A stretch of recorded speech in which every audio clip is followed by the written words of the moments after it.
Ah, mas sumiu todo mundo? Ninguém quer aparecer, não? Oi?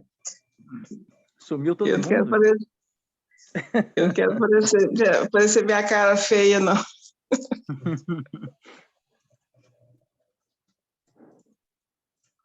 Irmãos, na segunda-feira passada, né, nós fizemos um estudo sobre predestinação.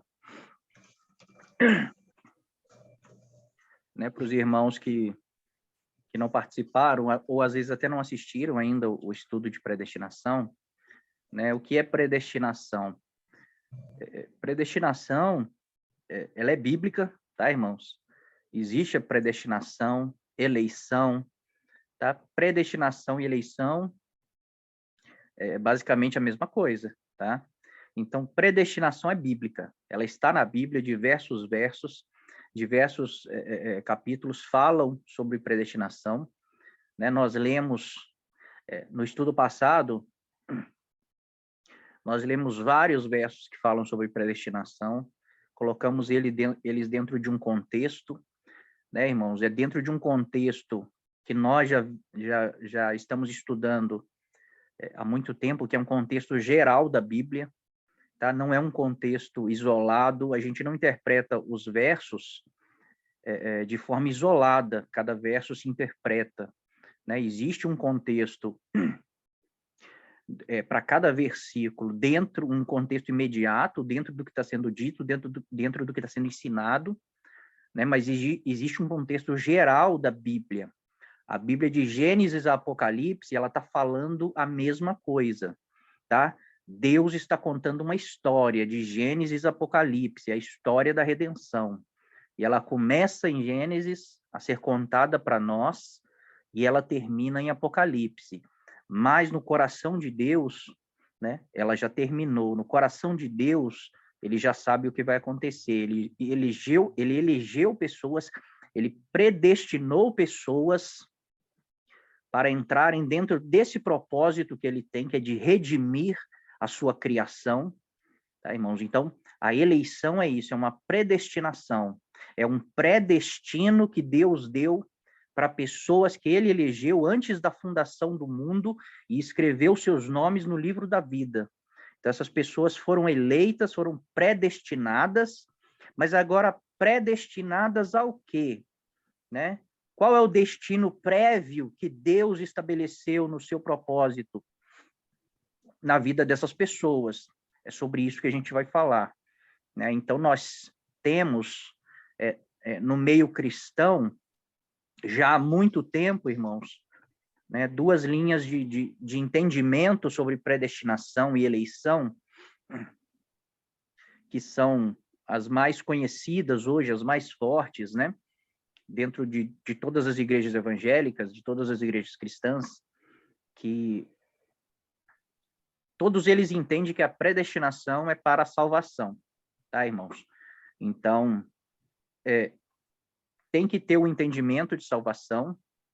Nós fizemos uma videochamada e falamos sobre salvação, tá? Os irmãos que tiverem interesse de saber, né, como nós pensamos sobre salvação, nós expomos, eu acredito que uns 40 textos nesse estudo de salvação, né? Harmonizamos eles dentro de um contexto geral da Bíblia, tá, irmãos?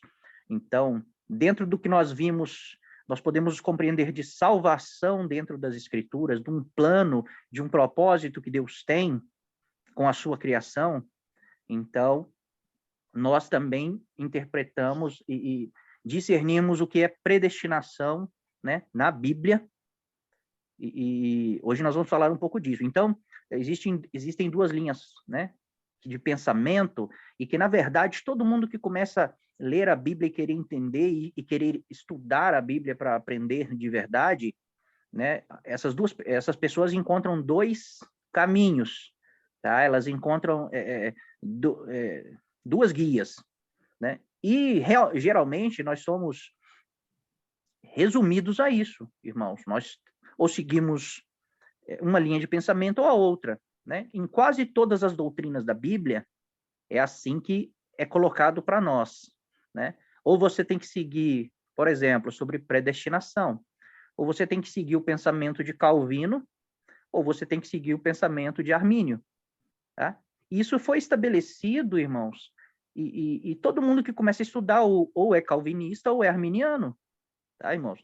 Então, são coisas que estão sendo colocadas dentro da igreja, até a forma de entender as escrituras já tem uma cerca.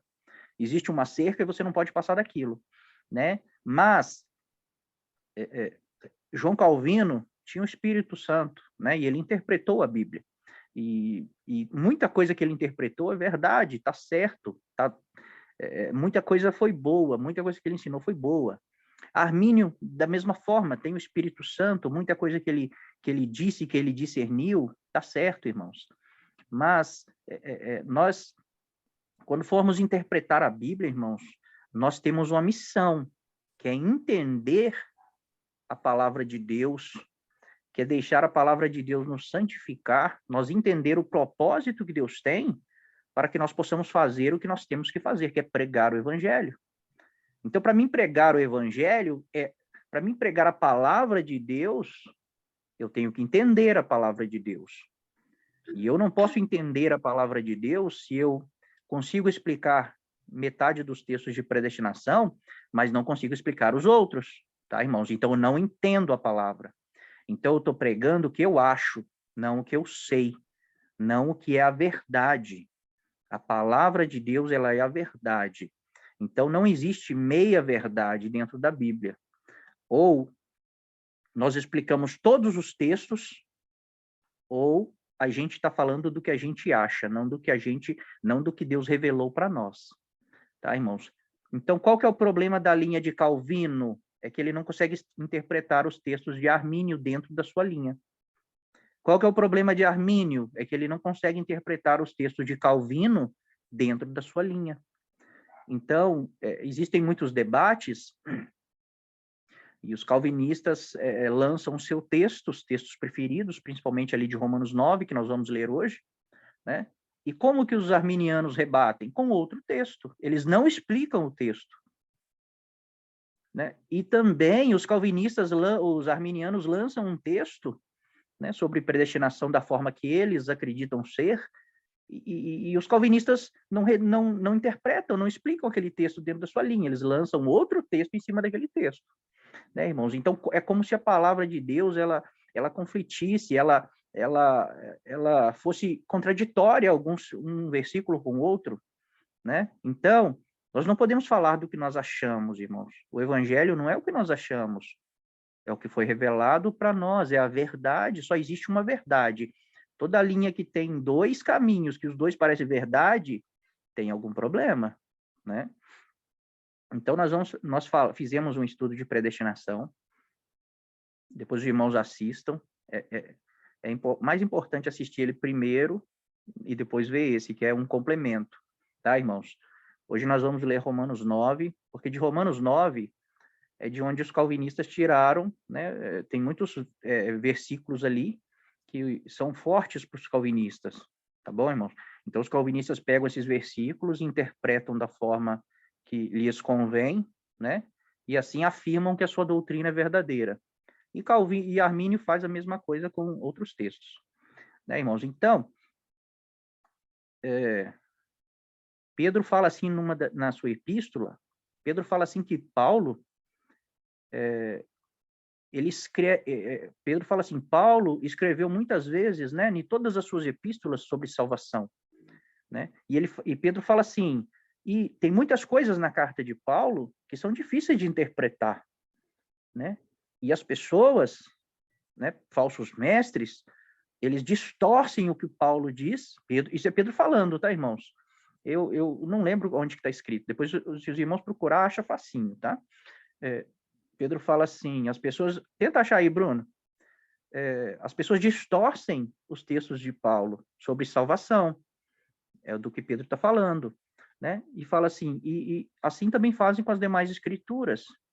Então, se o próprio Pedro, na época dos apóstolos, ele disse que as pessoas estavam distorcendo, pessoas más, pessoas com mal intenção, torcendo as palavras de Paulo, porque elas são difíceis realmente de entender, né? Se na época da igreja primitiva isso acontecia, imagina hoje, irmãos, se pessoas que falavam grego, que falavam hebraico, que estavam ouvindo Paulo falar, que liam as cartas de Paulo na língua original, se eles conseguiam torcer as palavras de Paulo, imagina hoje, irmãos, nós que não falamos grego, não falamos hebraico, a nossa Bíblia que já foi traduzida e retraduzida, e quem traduziu, ele vai traduzir da forma que ele acredita, né? Então, se tem duas palavras que cabem numa tradução, ele vai colocar que ele acredita. Né? Se ele acha que é verde e não é azul, e tem lá pode falar é verde e azul, é verde azulado, ele vai colocar que é verde, irmãos. Ele não vai colocar que é verde azulado, tá? Então o tradutor, ele também interpreta a Bíblia, porque traduzir de uma língua para outra é muito difícil, irmãos.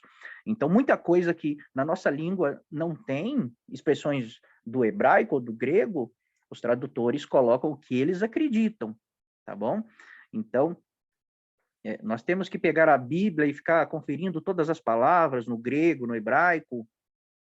Não tem, irmãos, porque nós não temos essa habilidade, nós não temos essa condição, nós não sabemos falar grego e hebraico, tá? Mas tem textos que são tão, eles são tão contraditórios ao contexto geral das Escrituras, que nós temos que conferir, tá? E nós temos que pelo menos tentar, porque isso, irmãos, é o Espírito Santo nos guiando à verdade, né? Tem muitos irmãos que acham textos na Bíblia que eles falam assim, não, esse texto está mal interpretado, e eles interpretam, vão nas palavras originais e descobrem o verdadeiro sentido do que foi dito dentro de um contexto geral. E isso é passado para nós. Então, o Espírito Santo, ele nos guia a descobrir toda a verdade. Jesus falou, eu vou enviar um Espírito, o Espírito Consolador, e ele vos guiará a toda a verdade. Então, como que o Espírito Santo nos guia a toda a verdade? Né? Ele nos dá um entendimento do quê? Do conhecimento que nós buscamos, irmãos. Então, conhecimento não é um dom. Conhecimento nós buscamos. Discernimento é dom, é de Deus. É só o Espírito que pode discernir o que nós estamos lendo. Então, nós temos que buscar o conhecimento, né, e pedir de Deus discernimento. E com o tempo vamos ter sabedoria para praticar aquilo que estamos entendendo da palavra de Deus. Tá, irmãos? Então, hoje nós vamos falar de Romanos 9, vamos ler só Romanos 9, tá, irmãos? E vai ser difícil, tá, irmãos? Para os irmãos entender, vai ser difícil para mim explicar, né? Mas vamos pedir a ajuda de Deus para que Deus clareie, abra os nossos olhos para que a gente possa entender. Mas eu vou mostrar para os irmãos que Romanos 9 não diz o que as pessoas dizem que diz, tá? Ficou confuso. Até eu falando isso já ficou confuso, né? Então vai ser difícil de entender. Peço que os irmãos, né, tenham bastante paciência. Vai ser difícil de explicar. Se eu errar alguma coisa, os irmãos me perdoam, tá bom? Mas eu vou mostrar para os irmãos que esses textos chavões que os calvinistas usam para dizer que pessoas foram predestinadas para ser salvas e outras já foram predestinadas, né, ao inferno, que isso não é bíblico. Tá bom, irmãos? Então, eu vou compartilhar a minha tela aqui. O texto que você pediu está em 2 Pedro 3,16. Lê aí para a gente, então. Falando disso, como em todas as suas epístolas, entre as quais há pontos difíceis de entender, que os indoutos e inconstantes... Lê mais acima, Bruno. Lê um versículo acima. Espera aí. Só para os irmãos entenderem do que Pedro está falando. Deixa eu abrir a minha outra Bíblia aqui, porque eu não estou conseguindo. 2 Pedro 3,16. Espera aí que o celular está travando. É o inimigo, irmão. Não, começou a travar na hora da aula aqui. Olha. 2 Pedro 3,15.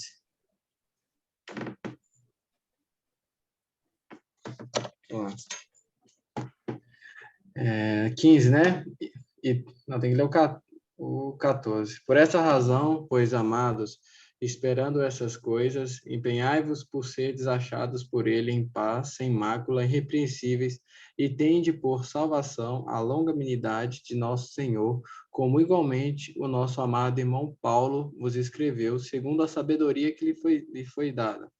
Ao falar acerca desses assuntos, como de fato costuma fazer em todas as suas epístolas, nas quais há certas coisas difíceis de entender, que os ignorantes e instáveis deturpam, como também deturpam as demais escrituras para a própria destruição deles. Então, Pedro está falando assim de salvação, né? Nossa salvação, né, na longanimidade de Deus, como também Paulo fala em todas as suas cartas, né, em todas as suas epístolas, e que é difícil de entender. Se Pedro, o apóstolo, que escreveu cartas inspiradas pelo Espírito Santo e que estão na Bíblia, se ele acha difícil de entender, irmãos, né, imagine nós, né, que não lemos as cartas originais, não lemos na sua linguagem, tá? Eu vou dar um exemplo para os irmãos. Eu vou dar um exemplo para os irmãos. Quando Jesus estava para morrer, irmãos, lá em Israel, na época que o pessoal estudava a Bíblia, estudava a Torá, o papel ele era muito caro, irmãos. Então, nem todo mundo tinha condição de ter, né, papel escrito. Então, como que as crianças aprendiam a Bíblia? Eles iam, né, na sinagoga e eles recitavam a Bíblia, tá? Então, eles tinham que memorizar a Bíblia, os salmos, as passagens principais. Toda criança em Israel tinha isso memorizado, né? Eles sabiam de cor, porque eles não podiam ter livros, não existia, né? Existiam rolos na época, e era muito caro o papel, tá, irmãos? Então, os israelitas, eles tinham uma cultura no ensino que era decorar, era recitar, tá, irmãos? Então, eles sabiam praticamente todos os salmos, né, os provérbios, as passagens principais da lei, eles sabiam de cor. E eles tinham o costume de recitar essas coisas. Quando Jesus está para morrer na cruz, irmãos, quando Jesus ia expirar, né, o seu último fôlego, Jesus fala assim: Deus meu, por que me desamparaste? Né? E ele morre. E muitas pessoas, por não entender a cultura da época, por não entender, né, a cultura judaica, as pessoas acham que Jesus está realmente dizendo que Deus o abandonou, que Deus o desamparou na sua morte. Né? Tem certeza que a maioria dos irmãos acha isso, porque já viu pregar, já viu ensinar dessa forma. Mas sabe o que Jesus estava fazendo ali? Ele estava recitando um salmo, o Salmo 22. Tá, irmãos? Então, no Salmo 22 é um salmo messiânico. O Salmo 22 começa assim: Deus meu, por que me desamparaste? Sabe o que diz no Salmo 22? Quando eu tive sede, me deram vinagre. Pegaram as minhas vestes e repartiram. Sabe o que o Salmo 22 está dizendo? A morte do Messias. O Messias morreria dessa forma. Iam dar vinagre, iam repartir as suas vestes. Estava escrito que ele morreria. Então, quando Jesus começa a recitar um salmo, Deus meu, por que me desamparaste? Todo israelita lembra do salmo, e ele sabe que esse salmo é do Messias, e eles acabaram de ver as pessoas dando vinagre para Jesus e repartindo as suas vestes. Então, Jesus está falando: eu sou o do Salmo 22. Eu sou o Messias, o servo sofredor que iria morrer na cruz.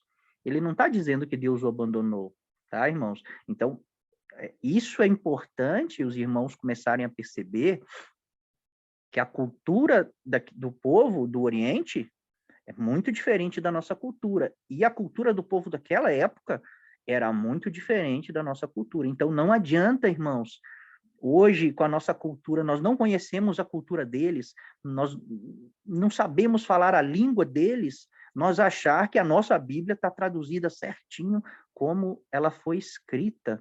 Deus zela pela sua palavra, mas Deus fala assim: buscar-me-eis, e se me buscar de todo o coração, eu vou revelar coisas grandes e ocultas que tu não sabes. Né? Então, por que diversos servos de Deus, diversas pessoas, eles têm uma revelação e eles começam a estudar alguma passagem da Bíblia e eles percebem que aquilo não faz sentido. E quando vai buscar ali no original, no grego, no hebraico, na cultura da época, aí eles entendem. Né? Então, é algo que tem que ser buscado, irmãos. Lá em Mateus 7, né? Já falei para os irmãos, mas Jesus fala assim que o homem sábio, quando ele vai construir a sua casa, ele cava bem fundo. Na verdade, essa parte que fala que cava bem fundo está em Lucas, quando ele narra essa passagem. Lá em Mateus não fala que ele cava bem fundo, mas fala que ele cava até a rocha.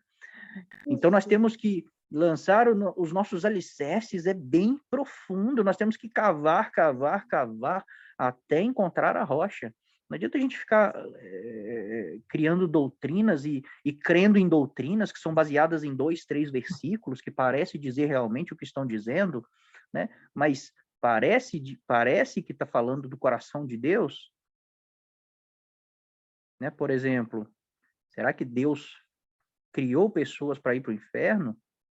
E ele determinou isso? Que essas pessoas vão para o inferno? Isso é o coração do nosso Deus? Será? Nós não podemos discutir com Deus, né? Nós vamos ler um texto em Romanos 9. Quem é tu para discutir com o teu Criador? Né? Eu sou imagem e semelhança de Deus. Ele me criou assim porque ele quis. Né? Então, ele nos fez sua imagem e sua semelhança. Deus não faria sua imagem e semelhança para lançar no inferno. Então, irmãos, se nós vamos para um lugar de tormento, é pela nossa própria escolha. Tá? Então, o que a linha calvinista defende? Né? Ela defende que Deus já escolheu antes da fundação do mundo, porque os predestinados foram predestinados antes da fundação do mundo. Né? O nome deles está escrito no livro da vida, antes da fundação do mundo. Então, os predestinados foram escolhidos para serem salvos, para irem para o céu. E quem não está no livro da vida já está predestinado a ir para o inferno. Tá? Então, a linhagem calvinista ensina assim, não importa o que essa pessoa que não foi predestinada ao céu faça, não importa, ela pode ser boa, ela pode fazer tudo certinho, mas ela não vai ter fé para crer em Deus e ela vai para o inferno. Mesmo sendo a pessoa boa, mesmo fazendo tudo certinho, ela vai para o inferno. Ela já foi predestinada para o inferno. Né? Os calvinistas não dizem assim, foi predestinado para o inferno, eles só falam que foi predestinado para o céu, mas automaticamente, irmãos, quem não foi predestinado para ir para o céu está predestinado para ir para o inferno. Né?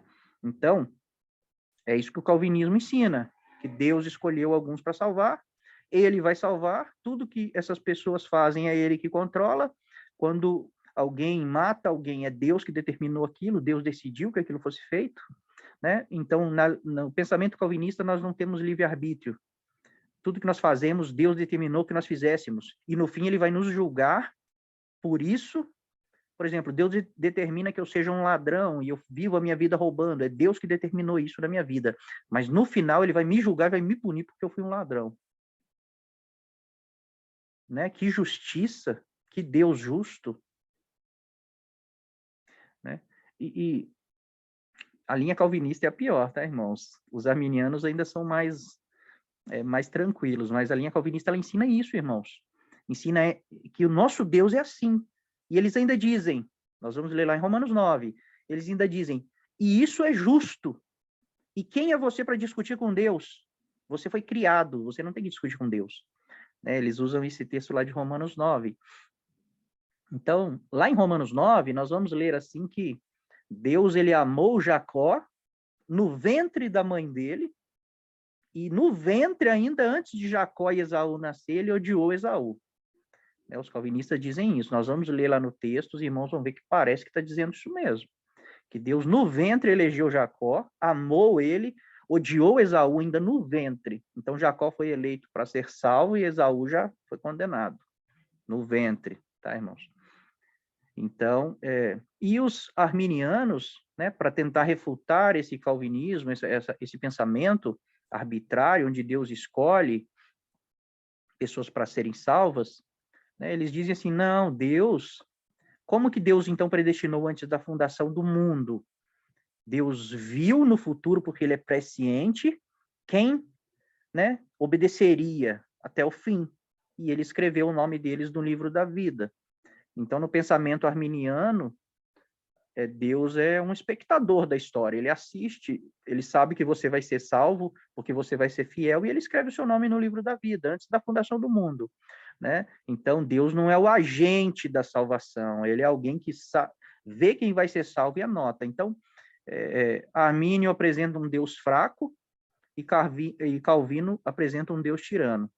Tá, irmãos? Então, depois, irmãos, né, vejam o estudo que nós fizemos sobre predestinação. Tá? E hoje nós vamos ler Romanos 9 e vamos interpretar Romanos 9 à luz de um contexto geral da Bíblia. Tá, irmãos? Por que é difícil interpretar as cartas de Paulo? Porque Paulo tem muito conhecimento bíblico. Paulo conhece a lei, os profetas, os salmos, ele conhece tudo, irmãos. E quando ele vai explicar algo, ele usa a escritura para explicar. Então é por isso que indoutos torcem as palavras de Paulo, porque eles não sabem do que Paulo está falando. Tá, irmãos? Então eu vou compartilhar minha tela aqui. Se os irmãos quiserem fazer algum comentário antes de eu compartilhar minha tela, os irmãos ficam à vontade, tá? Alguma pergunta? Eu vou pegar mais chá ali. Eu gostaria, sim, de comentar uma coisa que você falou, e realmente, quando Pedro fala isso, né, que Paulo ele tem um conhecimento, né, a mais, então Pedro já está afirmando, se eu estiver errado, me corrija. Pedro já está afirmando que, mesmo tipo, ele estando lá com Jesus, tudo mais, ele está afirmando que a gente precisa buscar o conhecimento. Para você ver. Sim, é isso mesmo. Muito interessante. Ele está falando, falando assim que Paulo fala conforme a sabedoria que Deus deu para ele, né? Então Paulo buscou muito conhecimento. Paulo era um fariseu, né? Paulo era um mestre da lei. Pedro era um pescador. Então, com certeza, Paulo conhecia mais que Pedro. Então, quando vem o Espírito Santo que dá o discernimento, Paulo consegue discernir muito mais coisas que Pedro, né? Porque Paulo ele tinha ele era um mestre da lei. Ele conhecia toda a lei de Deus, né? Toda a Torá. Então, para ele discernir, tinha muito mais coisa para ele discernir do que Pedro. Né? Pedro não tinha tanto conhecimento como Paulo, nem Pedro, nem João.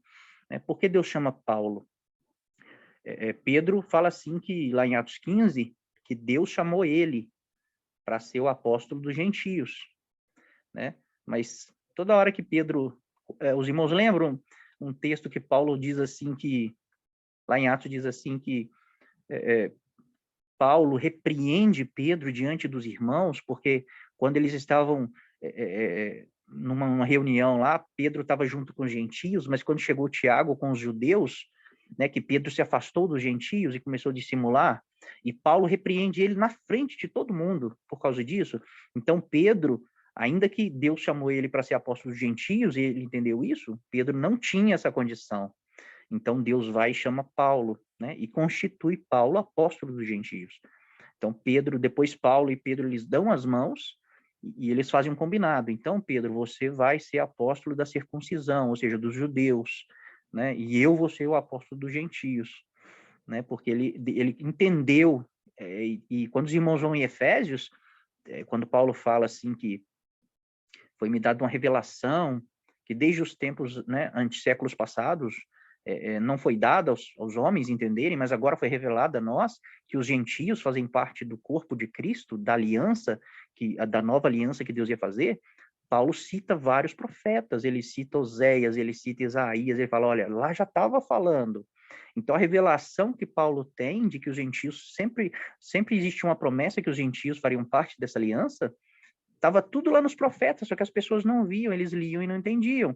Quando Paulo recebe o Espírito Santo, ele recebe agora a capacidade de discernir, de entender. E ele, vendo o que está acontecendo, os gentios recebendo o Espírito de Deus também, ele fala assim, ele começa a discernir, ele fala assim, realmente os profetas disseram isso.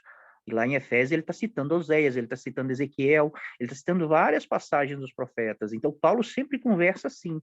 Tudo que Paulo fala, ele está citando a Bíblia que eles tinham na época, né, que é o Antigo Testamento. E Pedro já era mais... ele já tinha menos entendimento, menos conhecimento das Escrituras. Né? Jesus ensinou para eles, Jesus falava que, né, ensinava sobre os profetas, que estava escrito que ele tinha que morrer, mas mesmo assim eles não entendiam, porque na mente deles o Messias ia vir para estabelecer um reino. Né? Os irmãos tiveram mais Mas Ô, algo Johnny, para acrescentar aí, tá, irmãos? Pode falar. eu lembro que uma vez você tinha até comentado, não sei se foi você ou foi uma outra pessoa, que às vezes o irmão, quando ele vai pregar alguma coisa lá na frente do púlpito, né, ele recebe, tipo assim, a palavra do Espírito Santo, normalmente vai ter diferenças, né, tipo assim, da palavra que vai ser pregado de um irmão para outro irmão. Aí eu não sei se foi você que tinha comentado que às vezes vai ter um irmão que vai ter um conhecimento enorme sobre a Bíblia. E tipo assim, quando ele estiver pregando lá no púlpito, vai ser o conhecimento dele somado com o Espírito Santo que vai estar agindo ali. E por isso que normalmente quando o Uhum. irmão tem um conhecimento assim, o culto assim, nossa, é incrível. É É, fervoroso. Então, exatamente. tipo assim, eu tinha até comentado sobre o meu tio, que o meu tio ele sabe bastante coisa também, né? E quando ele vai lá no Uhum. púlpito, nossa, é uma alegria. Eu fico muito feliz. E é sempre assim. E eu não vim aqui, eu cheguei aqui agorinha também, eu não sei se eu perdi muita coisa. Nós estamos dando a introdução ainda, batendo um papo, né? Nós vamos abrir Romanos 9 agora e vamos ler Romanos 9 interpretando à luz do que Paulo está dizendo mesmo, tá? Ah, então tá. Não com a mentalidade calvinista nem arminiana. Vamos entender o que Paulo está dizendo. Será que ele está falando realmente que Jacó foi amado já no ventre, Esaú já foi odiado no ventre, porque Jacó é eleito, né? Será que Paulo está falando isso? Quando Deus fala Entendi. assim, nós vamos ler lá, os irmãos vão entender, que Deus levantou Ah, Faraó para isso mesmo, para que mostrar o seu poder, né? Então Deus e eu, levantou Faraó, então ele foi criado, ele foi colocado lá para que Deus, né, humilhasse ele. Será que é isso mesmo que os textos estão dizendo? Pode falar, e irmão. eu estava tendo uns questionamentos comigo mesmo aqui esses dias também sobre a predestinação, que era o seguinte, eu estava pensando que talvez Deus, ele deixasse, tipo assim, nós decidimos os nossos próprios caminhos, né? Se nós realmente vamos ser condenados ao inferno, ou se nós vamos viver com ele, mas isso depende de nós, não da predestinação. Mas existem alguns que Deus predestinou, mas para que a obra dele pudesse ser feita aqui no nosso meio da forma que ele quisesse. Sabe? Eu pensei nessa Sim. teoria, só que eu deixei meio vaga assim de lado, mas para depois pensar um pouco mais sobre isso, que também pode ser isso, né? Uma explicação Mas sobre a predestinação. a Mas enfim, predestinação é isso. Ela é isso. Você não viu o estudo de predestinação que nós fizemos, não? Tá falando não, exatamente isso aí. eu não sabia. É sério, eu não sabia. Eu não tinha participado, não. Eu tava. Assiste lá depois, tá salvo lá. Tá Tava falando até gravado. exatamente isso aí. Eu fiquei sem ver É. as duas últimas aulas. A Eu predestinação. também. Oi? Pode falar, irmão. Pode falar. Não pode falar. É irmão ou é irmão que tá falando? Eu não sei, gente. Desculpa. É a irmã Joyce. Não, Ah, mas tá. pode continuar. Desculpa. Ah, não, pode falar, já terminei, é só isso mesmo. Deixa eu falar então, É, já eu que vocês não querem falar. ia falar Assiste que eu, Pode falar, Joyce. quando eu não tinha assistido, eu também não assisti ainda a primeira pregação, mas eu tinha essa teoria na minha cabeça também de defender os dois lados. Eu acredito que, no geral, Deus não predestinou pessoas para ir para o céu e para o inferno, mas, porém, pela soberania dele, ele escolheu, sim, pessoas ali, igual o irmão explicou, para fazer a obra e para serem predestinadas para ele. Só que Sim. eu não consigo acreditar que Deus predestinou pessoas para o inferno, porque seria contra ele falar o que diz na Bíblia, né? Que ele amou o mundo de tal maneira e entregar o seu filho. Então, eu acho que Uhum. predestinar para o inferno, não. Eu acho que ele deixa a Sim. escolha da pessoa, mas eu acredito que existem pessoas que ele fala assim, não, essa aqui vai para o céu e pronto. Por um propósito Uhum. dele, igual o João falou. Sim. O Eu acho. resumo da predestinação é isso, que nós ensinamos, mas é um contexto geral, tá, irmãos? Por exemplo, os irmãos já fizeram, né? A gente fez um estudo sobre salvação, a gente fez um estudo sobre predestinação, e nós fizemos um estudo fizemos do reino, que está gravado aqui? Não, né, Bruno? Nós vamos fazer de novo o estudo do reino, o reino O dos do reino céus. tem que refazer, porque a gente estava sem um aplicativo, né? Nós fizemos, mas Quem não vai falar gravou, não né? é a Larissa, tá? A Larissa não é a Joyce, não. Ah, é a Larissa, né, Joyce? Não, É a a voz é Larissa. igual. Começou hoje com a gente. E nós vamos fazer também um estudo, o Bruno vai fazer, ele está enrolando a gente para fazer um estudo sobre as duas casas de Israel, tá, irmãos? Nós temos que fazer um estudo, nós fizemos, mas não gravou, a lei de Deus, lei e graça. A hora que nós fizermos todos esses estudos, irmãos, vão ver que é um quebra-cabeça perfeito, que tudo se encaixa. Todos os fundamentos da Bíblia, eles estão contando a mesma história, a história da redenção, um propósito que Deus tem de restaurar toda a sua criação.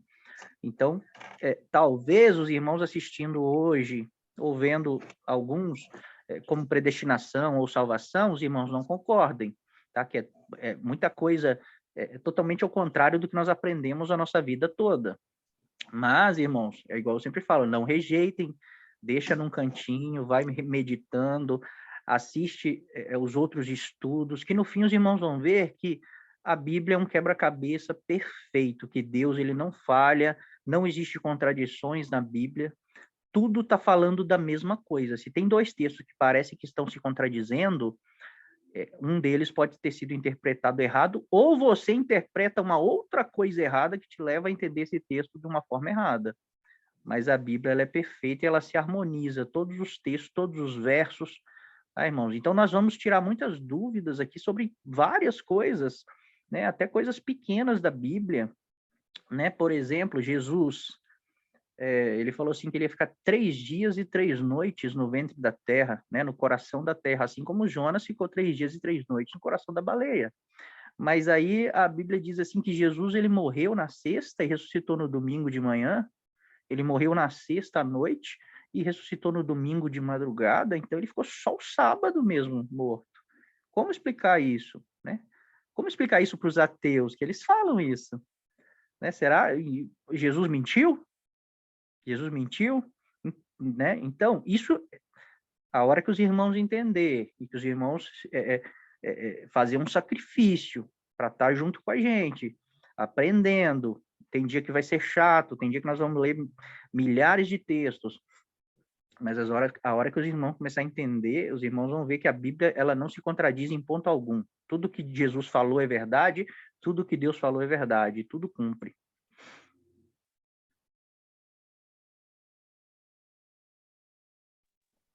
Ô, John, depois eu vou lá ver, então, as 2 últimas aulas depois também, como eu faltei.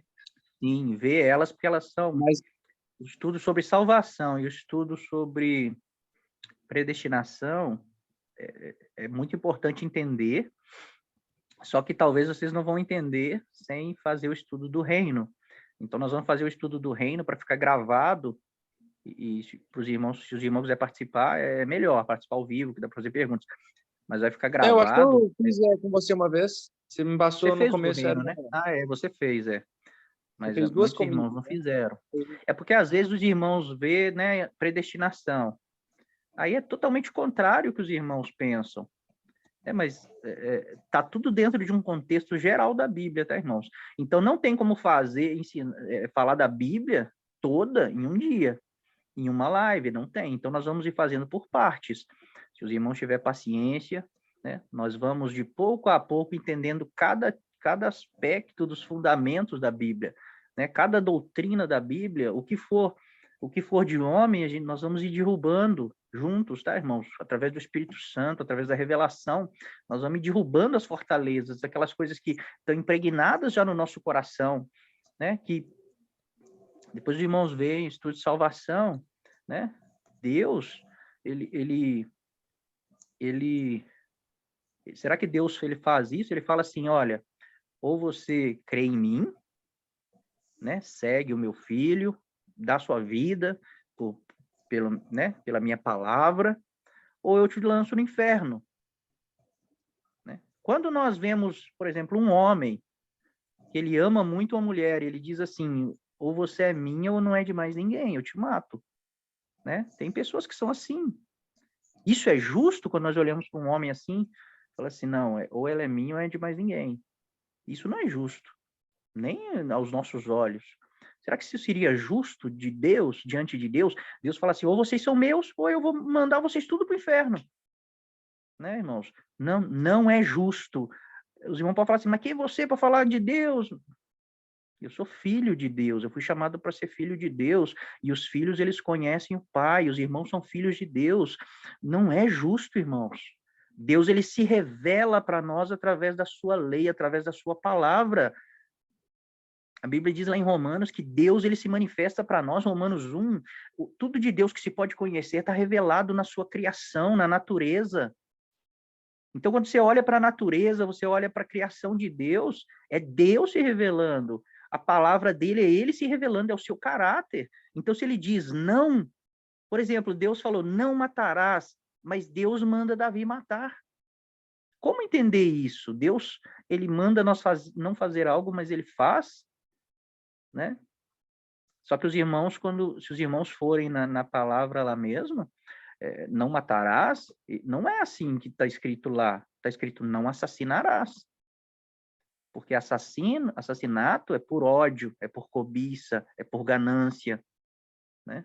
Mas as pessoas matarem numa guerra para defender a sua família, não é a mesma coisa. Vai ser julgado, na lei antiga tinha um julgamento. Se duas pessoas estivessem no campo e elas brigassem e um morresse, ia ser feita uma investigação, os sacerdotes iam investigar. Se aquele homem que matou o outro, ele tivesse algum problema, e se eles tivessem alguma rincha, algum ódio entre eles, aquele que matou seria morto, porque foi um assassinato. Ele seria punido à morte. Mas se ficasse claro que foi um acidente, que um empurrou o outro, bateu a cabeça, eles não tinham nenhum problema, então foi um acidente. Ele ia pagar sua pena. Ele ia pagar, né? Tudo que nós fizermos, nós vamos dar conta disso. Mas ele não seria condenado à morte. Os irmãos estão entendendo? Então, entender essas coisas vai mudar a nossa visão de Deus, porque Deus, ele se apresenta para nós através da sua lei, através da sua palavra, através do que ele nos ensina. Então, o que Deus nos ensina é o que ele é. E se ele nos ensina a ser justos, ele é justo. E ele fala que vai julgar no fim com justiça. E se ele vai julgar com justiça, né? E nós recebemos o Espírito de Deus, o Espírito Santo, que ele nos capacita a obedecer. É o Espírito Santo de Deus que nos capacita a obedecer. Nós não conseguimos obedecer a palavra de Deus sem o Espírito, né? Mas ele predestinou só alguns para receber, só os eleitos. Como ele vai julgar os que não receberam o Espírito? Ele vai julgar pelas obras? Ele não vai salvar pelas obras, ele vai julgar pelas obras, né? Mas ele vai salvar por graça, porque a graça, ela é acessada mediante a fé, e fé tem vários tipos de fé, né? Tem pessoas que creem em Deus, mas elas não vão para a igreja, elas não vão dar a sua vida pelo Senhor, mas elas creem em Deus, elas têm temor, elas seguem um padrão que Deus estabeleceu, que é a sua palavra, que é a sua lei. Aí os irmãos vejam o estudo de salvação, que fica mais claro. Senão eu vou começar a falar tudo de novo aqui e vai... Tá bom, irmãos? Então, vamos entrar em Romanos 9 e vamos ler Romanos 9 com essa mentalidade, né? Lá, as pessoas acham que lá está falando que Deus predestina pessoas desde o ventre, e esses são amados e os outros são odiados. Então, aqui ele vai para o céu, o outro vai para o inferno. Tá bom, irmãos?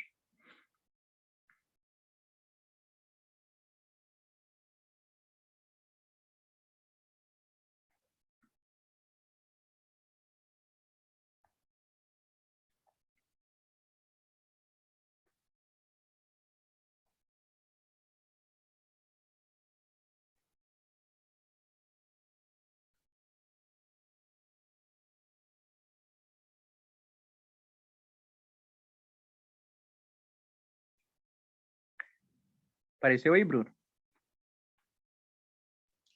Apareceu? Uhum. Eu coloquei lá no grupo a explicação do não matarás, aí eu peguei na Bíblia grega, a palavra lá está falando de não assassinar. Deus abençoa. Amém. Depois eu vou deixar o link do vídeo, irmãos, que o irmão nosso ele explica como que configura esse MyBibli, que ele é gratuito. Então, qualquer palavra que os irmãos tiverem dúvida, é só pesquisar nessa Bíblia que ela vai mostrar no grego, tá bom? Então, irmãos, vamos ler Romanos 9, só que nós vamos ler Romanos 9, né, contextualizando ele com toda a Escritura e contextualizando ele com a carta de Romanos também, né? Paulo não escreveu Romanos 9 aleatoriamente, tá, irmãos? Então, em Romanos 8, olha o que Paulo fala aqui em Romanos 8, no verso 29 aqui, ó. Porquanto Deixa eu ligar meu mouse aqui que fica mais fácil para mim mostrar para os irmãos.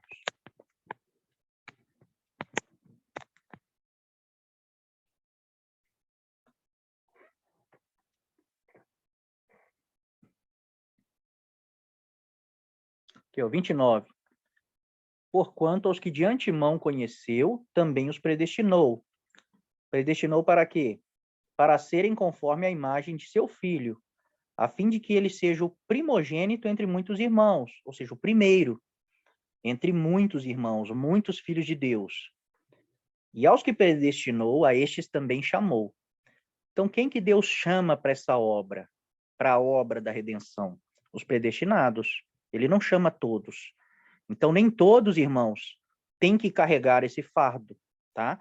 Depois os irmãos veem lá o estudo de predestinação, os irmãos vão entender o sacerdócio, quem foi comprado pelo sangue de Cristo, tá, irmãos? Então, aos que predestinou, a estes também chamou, aos que chamou, a estes também justificou, aos que justificou, a estes também glorificou. Né? Então, Paulo está falando de predestinação. Romanos 8, no começo de Romanos 8 aqui, ó, né, ele fala que...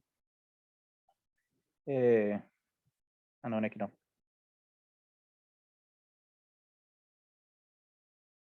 Agora não há condenação para os que estão inscritos em Cristo Jesus, né? Porque a lei do Espírito da vida te livrou da lei do pecado e da morte, porque o quanto que for impossível a lei, né? Porque estava enferma pela carne, isso fez Deus enviando o seu próprio filho, em semelhança de carne, né? E com efeito, no tocante ao pecado, e com efeito condenou Deus na carne o pecado, a fim de que o preceito da lei se cumprisse em nós, que não andamos segundo a carne, mas segundo o Espírito. Então, quem recebe o Espírito? Os predestinados, os eleitos para essa obra. Eles recebem o Espírito para capacitá-los a cumprir a vontade de Deus, porque a vontade de Deus será cumprida. Tá? Então, o Espírito ele vem nos capacitar a obedecer a Deus. Então, Paulo está tratando um contexto, tá, irmãos? Ele está falando sobre pessoas que foram predestinadas.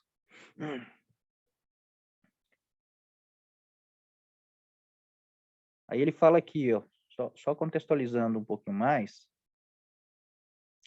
Ele fala aqui, ó, ele acabou de falar de predestinação, né, os que predestinou, chamou, glorificou. Que diremos, pois, à vista destas coisas? Que coisas? Do que ele está falando acima, de predestinação. Aí ele fala assim, se Deus é por nós, quem será contra nós? Aquele que não poupou seu filho, antes por nós entregou, né, porventura nos dará todas as coisas? Aí ele fala aqui, ó, né, os irmãos já ouviram muito essa pregação. Se Deus é por nós, quem será contra nós? Mas às vezes as pessoas nem sabem do que está falando. Paulo está falando dos predestinados. Se Deus é por nós, quem será contra nós? O propósito que Deus estabeleceu para que nós cumpríssemos vai ser feito, porque quem nos ajuda é Deus. Não somos nós que fazemos, o nosso cabeça é Jesus. Tá, irmãos? Quem intentará acusação contra os eleitos de Deus, né, os escolhidos? É Deus quem os justifica. Né? Quem nos separará, eu estou pulando, tá, irmão? Só para os irmãos pegar o contexto. Quem nos separará do amor de Cristo? Será a tribulação, ou angústia, perseguição, fome, nudez, perigo, espada? Como está escrito, por amor de ti somos entregues à morte o dia todo. Fomos considerados como ovelha para o matadouro. É um sacerdócio, irmãos. Vejam o vídeo. Em todas essas coisas, porém, somos mais que vencedores, por meio daquele que nos amou. Em todas essas coisas, o quê? Em tudo que ele disse. Nada vai nos separar do amor de Deus. A tribulação, eu sou mais que vencedor na tribulação. Na angústia, eu sou mais que vencedor na angústia. Na perseguição, na fome, na nudez, no perigo, na espada, ainda que eu morra, eu sou mais que vencedor. Porque eu sou um predestinado e quem me guia é Deus. Quem me conduz é Deus. Então, se eu estou sendo perseguido, se eu estou passando fome, se eu não tenho roupa para vestir, Deus está moldando o meu caráter, Deus está trabalhando na minha vida. E a Bíblia diz, Deus prova os que Ele ama. Então, Deus está no controle da nossa vida, desde que nós entreguemos o controle para Ele. Tá, irmãos? Porque predestinados não quer dizer que eles são obrigados. Mas Deus conheceu de antemão e predestinou. Então, você pode recusar, tá? Lá no estudo de predestinação, os irmãos vão entender. Você pode não querer atender o seu chamado, né? Mas você vai pagar o preço. Então, mas a maioria dos predestinados, eles têm um coração voltado para Deus, tá, irmãos? Deus escolheu essas pessoas. Então, nós somos mais que vencedores, mesmo em todas essas coisas, tá, irmãos? Nada pode nos separar do amor de Deus, nada. A não ser que nós não queiramos. Aí já não é nada, aí é nós, tá? Nós não queremos. Aí vamos começar Romanos 9, tá, irmãos? Vamos começar Romanos 9, vamos ler versículo por versículo. Não vamos escolher alguns versículos, não vamos pincelar versículos, né, para montar doutrina. Vamos ler versículo por versículo. Digo a verdade em Cristo, não minto, testemunhando comigo no Espírito Santo a minha própria consciência. Tenho grande tristeza e incessante dor no coração, porque eu mesmo desejaria ser anátema, separado de Cristo por amor de meus irmãos, meus compatriotas, segundo a carne. Presta atenção aqui, irmãos. São os compatriotas de Paulo. São israelitas. Presta atenção aqui, ó. Eles são israelitas. Pertence-lhes a adoção e também a glória, as alianças, a legislação, o culto e as promessas. Deles são os patriarcas, e também deles descende o Cristo, segundo a carne, o qual é sobre todos Deus bendito para todos sempre. Amém. Então, Paulo está falando que sobre os israelitas, e israelitas de verdade, que têm as promessas, eles têm a legislação, eles têm as alianças, eles têm os patriarcas, deles vem o Cristo. Então, Paulo está falando de descendentes de Abraão, de sangue, tá, irmãos? Aí Paulo fala assim, e não pensemos que a palavra de Deus haja falhado, porque nem todos os de Israel são, de fato, israelitas. Então parece contraditório, né, irmãos? Paulo está falando de israelitas, e ele disse que são compatriotas, vêm de Abraão, deles vem o Cristo, então eles são israelitas. Mas Paulo fala assim, qual é o contexto? Paulo está falando de predestinação, em que Deus predestinou alguns para a sua obra, não todos. Mas a nação de Israel, ela se achava eleita, né? Eles achavam que todos eles entrariam na nova aliança com Cristo, né? Então o Cristo vem e nem todos entendem. Então Paulo está falando disso. Paulo está falando assim, Paulo vai explicar por que nem todos os israelitas creem em Cristo. Porque nem todos os israelitas estão participando da nova aliança. Então é isso que Paulo vai explicar. E Paulo fala assim, a palavra de Deus, cadê? Aqui, ó, 9, 6. Não pensemos que a palavra de Deus haja falhado. Porque qual é a palavra de Deus a respeito desse assunto da nova aliança, da redenção? A palavra de Deus diz que a nova aliança seria feita com Israel, com a casa de Israel e com a casa de Judá. Ezequiel 36, 26 vai falar da nova aliança com a casa de Israel e com a casa de Judá. Jeremias 31, 31 vai falar da nova aliança com a casa de Israel e com a casa de Judá. Ou seja, são israelitas. Mas, de repente, a nova aliança vem e nem todos os judeus estão participando. E agora gentios, outras nações, estão entrando na aliança. E as pessoas não entendem o que está acontecendo. Então, Paulo está explicando que existem eleitos, predestinados. Aí ele fala assim, mas nem todos os de Israel são de fato israelitas. Cadê? Aqui, ó. São verdadeiros israelitas. Porque uma coisa nós temos que entender, Israel é um nome que Deus deu para Jacó, não é o nome de Jacó.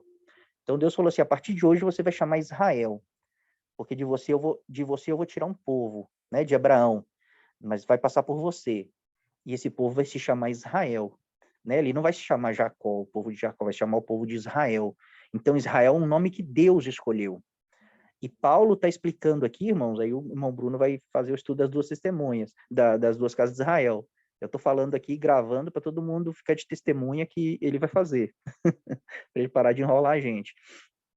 Então, Paulo está falando que nem todo que nasce em Israel é um verdadeiro israelita. Aí ele vai explicar. Nem por serem descendentes de Abraão são todos seus filhos, mas em Isaque será chamada a tua descendência. Então, Paulo está falando assim, porque foi feita uma promessa, irmãos, para Abraão. Em ti e na tua descendência serão benditas todas as famílias da terra. Então, existe uma descendência que vai ser de Abraão, em que toda a terra será abençoada, toda a terra, todas as famílias da terra serão abençoadas. Mas Paulo fala lá em Gálatas 3,16, ele citando essa passagem, ele fala assim, que a Escritura diz que em Abraão e o seu descendente, né? Não descendentes, como se falando de muitos, porém como de um só, que é Cristo. Então, Paulo fala assim, descendente de Abraão, em que todas as famílias da terra serão abençoadas, é o Cristo. Deus não estava falando de descendências, mas de um descendente, o Cristo. E em Gálatas 3,29, Paulo fala assim, e se sois de Cristo, sois descendentes de Abraão e herdeiros conforme as promessas. Ou seja, vocês são herdeiros de Abraão, a descendência de Abraão e herdeiros das promessas que foram feitas a Abraão. Então, irmãos, quem é a descendência verdadeira de Abraão? São os filhos da promessa, são os filhos do Espírito. Por isso que nem todos em Israel são verdadeiros israelitas, porque nem todos creem, nem todos foram predestinados. Muitos foram predestinados, né, para o Cristo, para se tornar o Cristo, porque o Cristo, né, se algum irmão já não me ouviu falando disso ainda, é Jesus e o seu povo. Jesus é o cabeça do Cristo, nós somos o corpo do Cristo. Então, a verdadeira descendência de Abraão é o Cristo, é todo mundo que está em Jesus, tanto do Antigo Testamento, que serviam por sombras, como na Nova Aliança, né, que agora servimos nas realidades. Então, existe um povo que foi escolhido nele, em Jesus, antes da fundação do mundo, e esse é o Cristo. Tá, irmãos? Então, Paulo está falando, nem todo que está em Israel é um verdadeiro israelita, porque Deus decidiu chamar esse povo, esse Cristo de Israel. Então, quando Deus está chamando aquela nação de Israel, é uma sombra de uma nação que Deus vai gerar, que Deus vai criar, que é o Israel de Deus, é o verdadeiro Israel. E existem vários textos onde fala que Cristo é Israel. Então, Cristo é Jesus e o seu povo, o verdadeiro Israel, tá, irmãos? Então, aquele Israel era sombras. Muitas promessas que foram feitas para aquele Israel se cumprem em nós. Por exemplo, a nova aliança foi prometida para eles, mas cumpriu em nós, né? Alguns deles também obedeceram, mas foi só um remanescente, tá? Só alguns eleitos.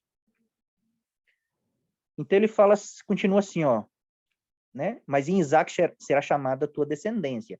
Isto é, estes filhos de Deus não são propriamente os da carne, mas devem ser considerados como descendência, né? A descendência de Abraão, os filhos da promessa.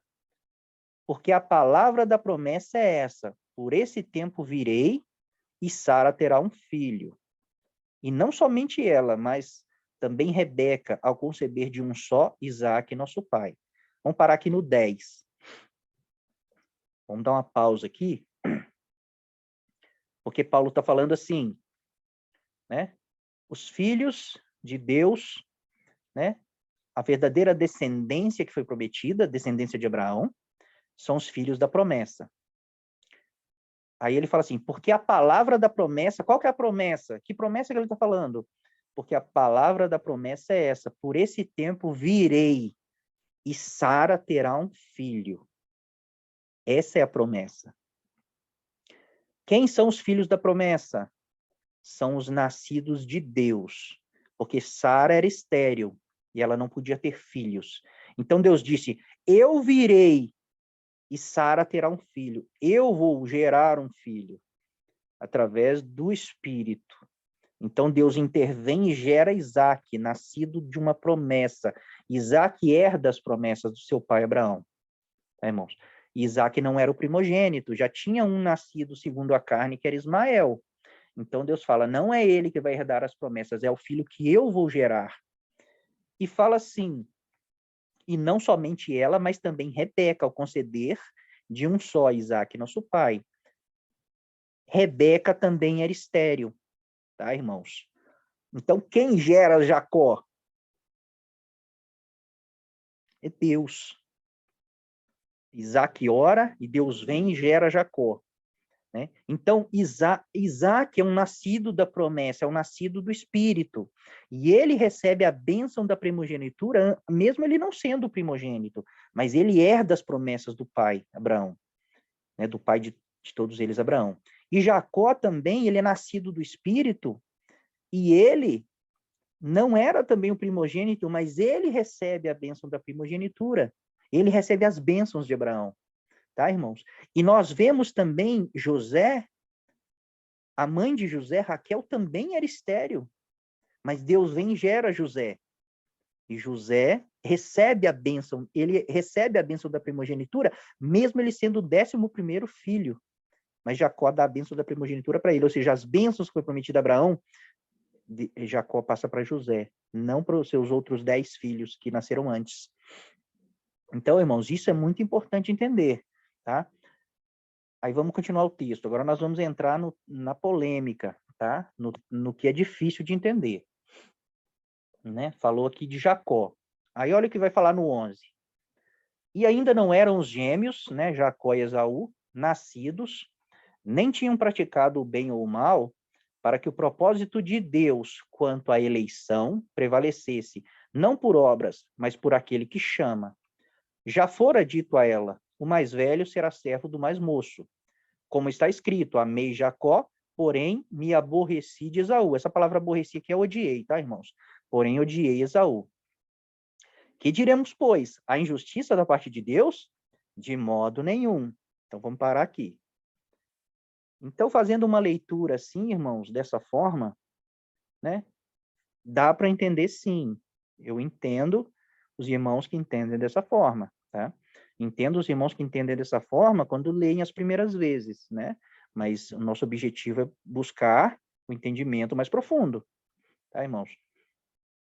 Então, no verso 11, fala assim, e ainda não eram os gêmeos nascidos, nem tinham praticado o bem ou mal, para que o propósito de Deus, né? Deus tem um propósito, por isso ele elege pessoas.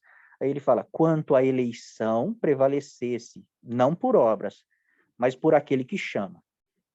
Então, Paulo está dizendo aqui que Jacó foi eleito no ventre da mãe dele.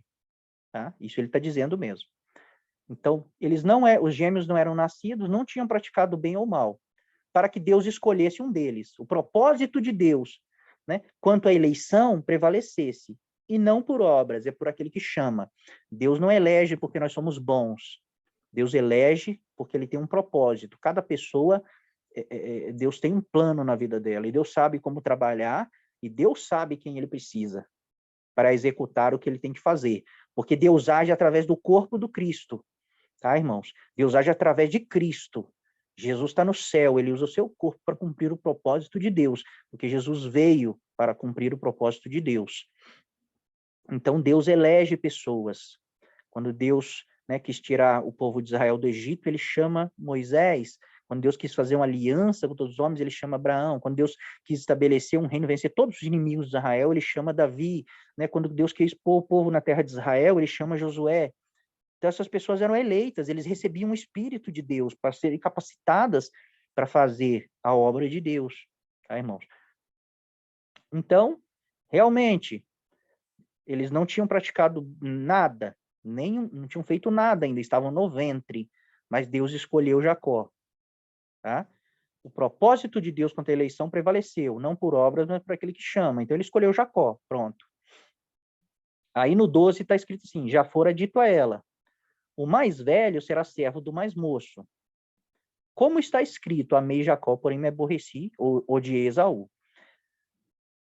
Aqui, irmãos, Paulo falou assim, olha, Deus elegeu Jacó no ventre, né? Pelo propósito dele. Ele tem um propósito e ele elege quem ele quer. Né? Aí esse texto aqui, ó, já fora dito a ela, o mais velho será servo do mais moço, é a promessa, né? Paulo está citando onde foi dito isso aqui, ó, onde foi feita uma promessa, tá, irmãos? E esse aplicativo aqui, ele tem referências, ó, vou entrar aqui na referência. Ó, Gênesis 23, 25, 23. Olha o que foi dito, ó, Paulo está falando aqui, ó, já fora dito a ela, o mais velho será servo do mais moço. Olha o que está escrito aqui. Respondeu-lhe o Senhor, 2 nações há no teu ventre, 2 povos, nascidos de ti se dividirão. Um povo será mais forte que o outro, e o mais velho servirá ao mais moço. Isso está em Gênesis, irmãos. Então, o que foi dito aqui? Quando Paulo fala assim, já fora dito a ela, o mais velho será servo do mais moço. Do que está falando, irmãos? De 2 nações. Tá? Então, Jacó foi eleito no ventre da mãe para que através dele nascesse um povo que Deus ia trabalhar com ele, que Deus ia andar no meio deles, que Deus ia conduzir a história através daquele povo, Israel. Então, o que foi dito a ela? Né? O mais velho será servo do mais moço. Foi dito assim, tem 2 povos dentro do teu ventre. Tá? E o povo que vai sair do mais velho será servo do povo que vai sair do mais novo. É isso que o texto está dizendo, tá, irmãos? Então, aqui é a promessa. Por que Paulo não está falando de Jacó e Esaú? Porque Paulo está falando de nações. Paulo está falando de Israel. Por que Israel, né, nem todos são eleitos? Paulo está explicando isso. Tá? E Paulo fala assim, né, uma promessa, já fora dito a ela, o povo que vai sair do mais velho será servo do povo que vai sair do mais moço. Como está escrito, amei Jacó, porém me aborreci ou odiei Esaú. Aonde está escrito isso aqui, irmãos? Como está escrito, amei Jacó e me aborreci de Esaú? Lá em Malaquias. Olha aqui, ó, Malaquias. Eu vos tenho amado, diz o Senhor, mas vós dizeis, em que nos tem amado? Deus está falando com Israel. Os irmãos leiam aqui está do verso 2, leia do verso 1, está falando com Israel. Aí Deus fala assim, não foi Esaú irmão de Jacó? Disse o Senhor, todavia amei a Jacó, porém aborreci a Esaú. E fiz dos seus montes uma assolação, e dei a sua herança aos chacais do deserto. Depois os irmãos leiam esse texto todo aqui, Deus vai falar que, ainda que Esaú tente reedificar os montes que Deus destruiu, Deus vai voltar e vai destruir de novo. Porque Deus odeia o povo que saiu de Esaú, os edomitas. Tá, irmãos? Então, no 12 foi feita uma promessa, vai sair 2 povos de ti, né? E no 13, Paulo está falando o cumprimento da promessa. Então, o 12 está em Gênesis, o 13 está em Malaquias, é o último livro do Antigo Testamento, e Gênesis é o primeiro. Então, quando está escrito aqui, ó, como está escrito, amei Jacó, porém odiei Esaú, não está falando de Jacó e de Esaú, irmão, está falando do povo que saiu de Jacó, está falando de Israel, porque esse texto aqui, amei Jacó e aborreci Esaú, Deus está falando com Israel, Deus está falando, Israel, eu amei vocês. E eles estão perguntando, em que nos tem amado o Senhor? E Deus fala, né, Jacó e Esaú não eram irmãos? Né? Eu amei Israel, eu amei Jacó, eu conduzi vocês no deserto, eu libertei vocês, eu andei no meio de vocês, mas eu odiei Esaú, eu destruí os seus montes, né, eu destruí o seu povo, porque Esaú era... Aí os irmãos têm que ler tudo que os edomitas faziam contra Israel, tá, irmãos? Os edomitas, eles odiavam os israelitas, eles perseguiam, eles faziam muita maldade. Então, Deus odiou o povo que saiu de Esaú.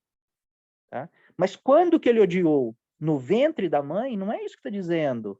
Não está falando aqui de Jacó e de Esaú. Deus está falando, eu amei o povo que saiu de Jacó, Israel, eu amei vocês. E eu odiei Esaú, eu destruí o povo de Esaú. Por quê? Porque eles eram maus. É isso que Deus está falando. E aqui em Malaquias, Deus está corrigindo o povo de Israel. Deus está dando um aviso, Deus está falando assim, olha, eu amei vocês, e eu destruí os que eu odiava, né? Os que me aborreciam eu destruí, mas vocês estão indo para o mesmo caminho. É isso que Deus está falando, irmãos. É isso que Deus está falando. Deus não amou Jacó no ventre e odiou Esaú no ventre. Aqui está falando de nações. Uma nação saiu de Jacó, uma nação saiu de Esaú, os edomitas, né? Edom. E quem saiu de Jacó? Israel. O que foi dito a ela? O mais velho será servo do mais moço? Foi dito a ela, 2 povos estão no teu ventre. Não está falando de 2 pessoas, irmãos. Jacó foi eleito para que dele saísse esse povo, né? Mas quem Deus odiou no ventre? Deus não odiou ninguém no ventre. Deus escolheu um no ventre para o propósito da eleição. Mas quando que ele odiou Esaú? Isso é lá em Malaquias. Esaú já tinha morrido, o povo, a descendência de Esaú já tinha morrido, Jacó já tinha virado pó na sepultura. Deus não está falando das 2 pessoas, tá, irmãos? Deus está falando de 2 nações. Os irmãos percebem que quando a gente começa a interpretar o que Paulo está falando, porque Paulo está citando as Escrituras. Quando ele fala assim, foi dito a ela, ele está citando uma parte da Escritura. Nós temos que ir lá e ler o que foi dito a ela mesmo, né? E como está escrito? Está escrito aonde? Vamos ler, porque Paulo está citando coisas que estão escritas. E se nós não sabemos o que está escrito, como nós vamos interpretar? É como eu expliquei para os irmãos sobre quando Jesus falou, Deus meu, por que me desamparaste? Ele estava citando um salmo, Salmo 22, depois os irmãos leiam Salmo 22, tá, irmãos? Então, quando uma parte da escritura é citada, nós temos que ler para entender do que o escritor está falando.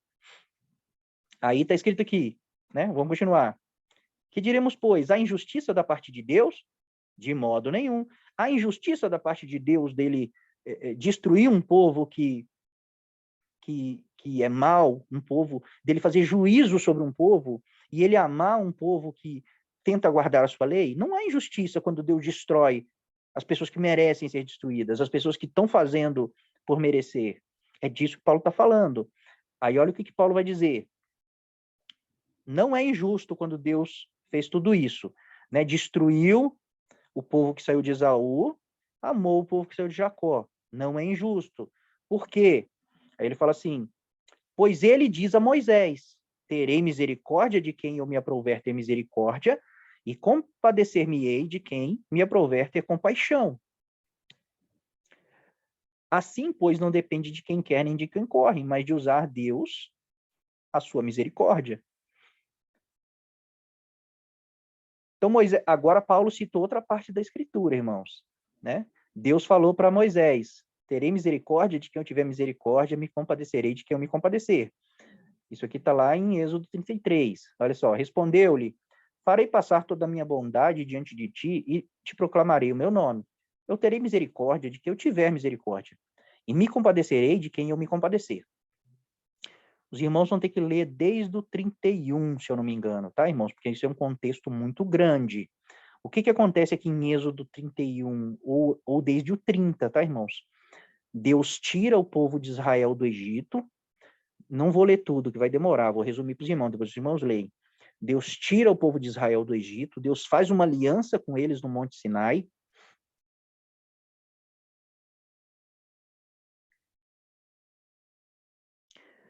E Moisés sobe buscar as tábuas da aliança e o povo já quebra a aliança. Então, quando Moisés desce, o povo já estava adorando o bezerro de ouro, Moisés faz a expiação, todas aquelas coisas.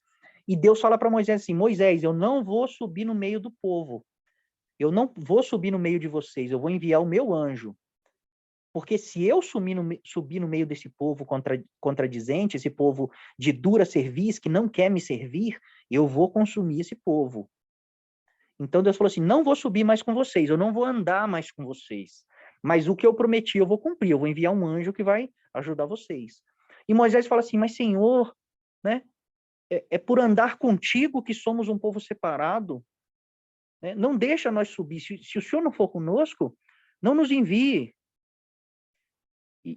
Aí Moisés fala assim, se eu achei graça diante de ti, cumpre o meu pedido e me mostra a tua glória. Aí Deus fala para Moisés, tá bom, Moisés, eu vou fazer o que você pediu. Eu vou subir no meio de vocês, mas eu terei misericórdia de quem eu tiver, de quem eu quiser.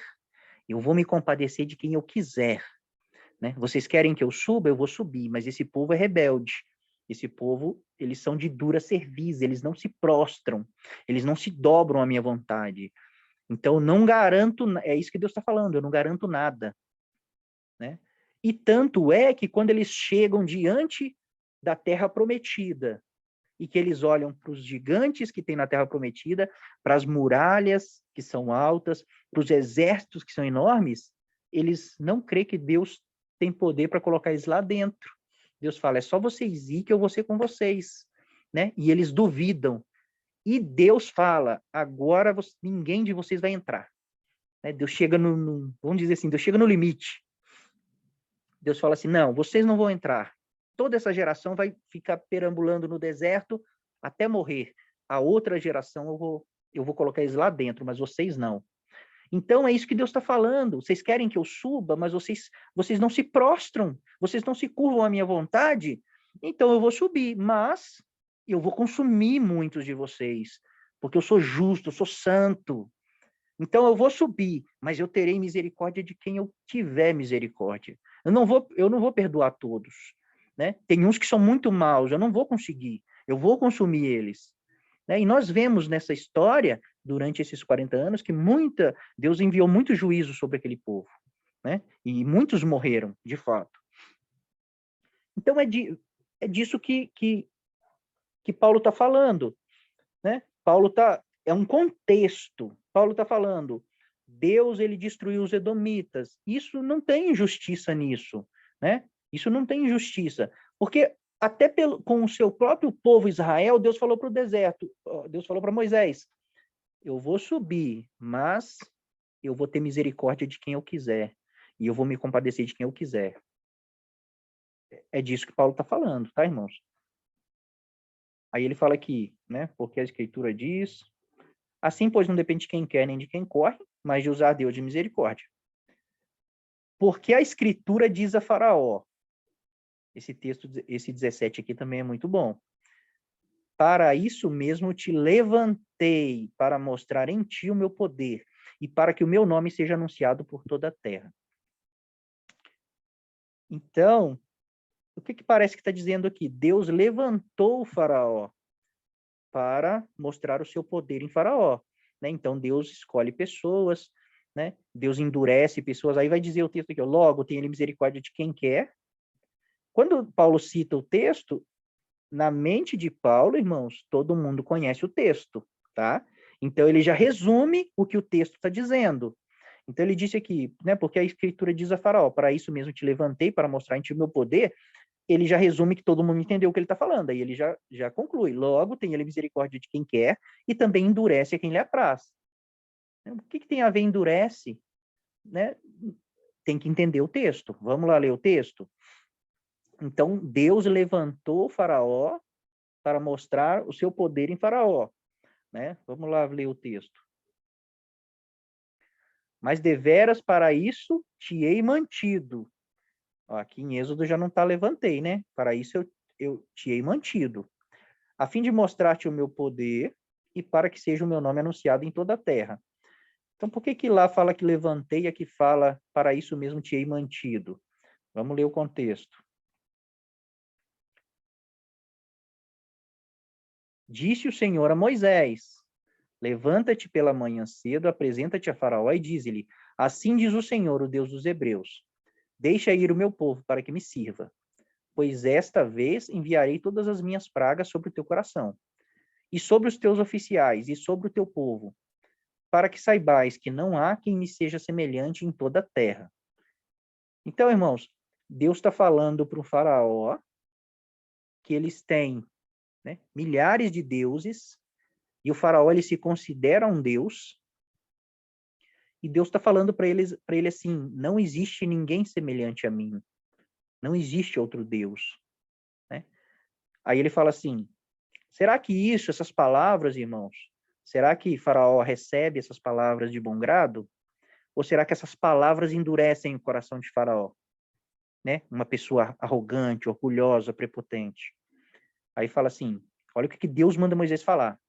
Pois já eu poderia ter estendido a mão para te ferir, a ti e ao teu povo, com pestilência, e teria sido cortado da terra. Ou seja, eu poderia ter destruído já você e o seu povo, se eu quisesse. né? Ele poderia ter matado todos vocês. Aí ele, olha o que Deus fala, o contexto lá que nós lemos. Mas deveras, para isso te hei mantido, a fim de mostrar-te o meu poder e para que seja o meu nome anunciado em toda a terra. Os irmãos percebem que não tem nada a ver com o que foi traduzido lá? Deus está falando assim, Faraó, eu já poderia ter destruído todo o Egito e tirado o meu povo daqui. Já poderia ter feito isso. Mas eu estou mantendo vocês vivos, você vivo e o seu povo, né, o seu exército, aliás, os seus exércitos, né, mas deveras para isso te hei mantido, ou seja, para isso eu estou mantendo você vivo, eu não destruí vocês ainda, porque eu quero mostrar o meu poder, para que seja o meu nome anunciado em toda a terra. Então Deus tem um propósito. Lembra que Deus falou para Moisés? Eu vou assim no meio do povo, eu vou ter misericórdia de quem eu quiser, mas eu vou te mostrar toda a minha glória. Né, irmãos? E Deus vem e se mostra para Moisés. Ele fala, tá, eu vou te mostrar toda a minha glória, né? Mas eu não vou ter misericórdia de todos. Tá?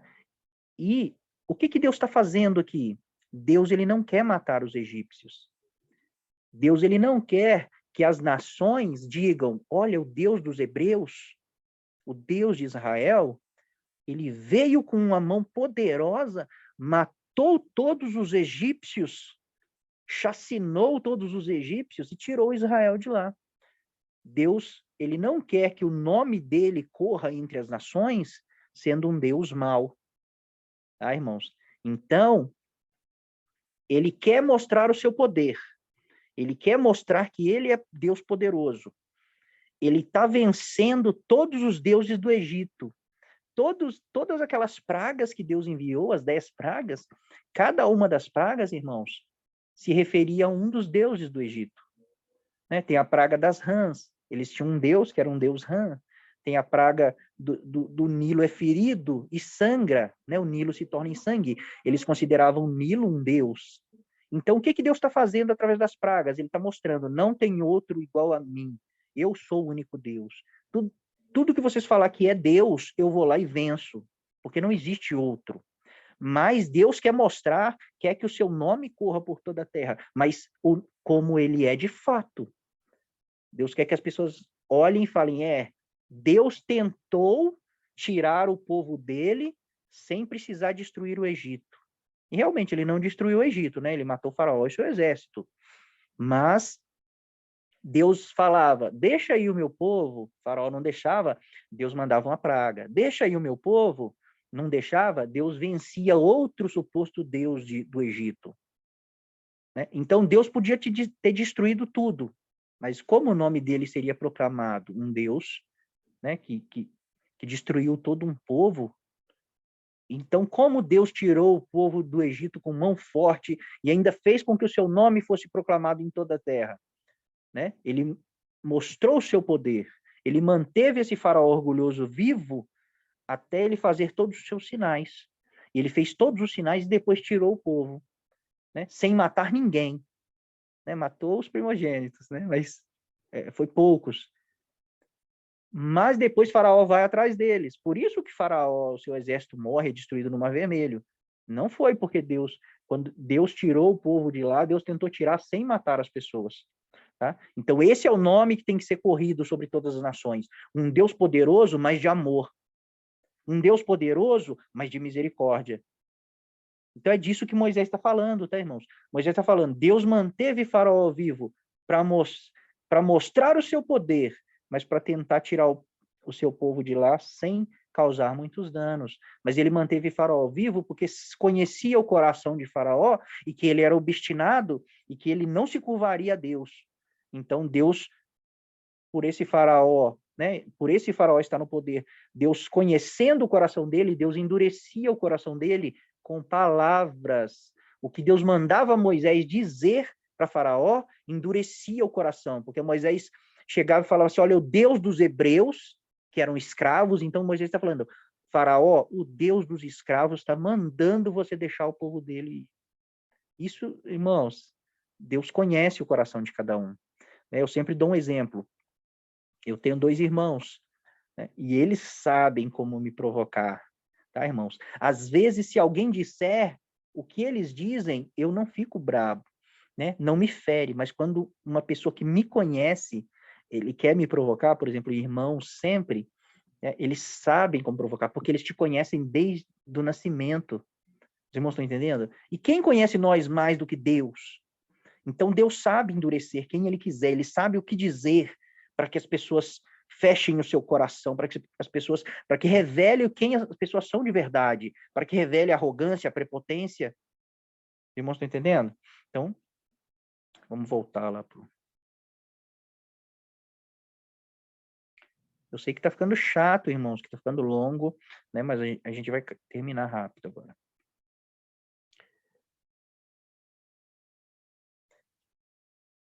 Ele tem misericórdia de quem quer, compadece, né? Vou ter compaixão de quem eu quiser. Não depende de quem quer, nem de quem corre, mas de usar Deus de misericórdia. A Escritura diz a Faraó, para isso mesmo te levantei, não é isso que diz, para isso mesmo eu estou te mantendo vivo, até agora, eu podia ter destruído você e todo o seu exército e tirado o meu povo, mas eu quero mostrar que eu sou um Deus de misericórdia. Para mostrar em ti o meu poder e para que o meu nome seja anunciado por toda a terra. O nome de Deus tem que ser anunciado por toda a terra, mas como ele vai ser anunciado? Essa é a questão. Logo tem ele misericórdia de quem quer e também endurece a quem lhe apraz, né? Então ele endurecia o coração de Faraó. Como? Sobrenaturalmente? Então Faraó não tinha escolha. Não, Deus endurecia com o que ele mandava Moisés dizer. O que Moisés dizia, Deus sabia exatamente as palavras para que a prepotência e a arrogância de Faraó se manifestasse. Né? Nunca Faraó ia obedecer um Deus dos escravos, irmãos, um Deus que ele não conhecia. Depois os irmãos leiam, né? Êxodo, a partir do 3, todas as vezes que Deus mandou Moisés falar com Faraó, as coisas que Moisés dizia, que deixava Faraó maluco, tá? Os irmãos leiam. Tu, porém, me dirás, Paulo simulando aqui, irmãos, um diálogo, né? Dos judeus que não estão entendendo toda essa eleição, que Deus escolheu alguns porque ele quis, porque ele tem um propósito, e agora parte de Israel não faz parte da aliança, eles não creem, eles não conseguem entender. É disso que Paulo está falando.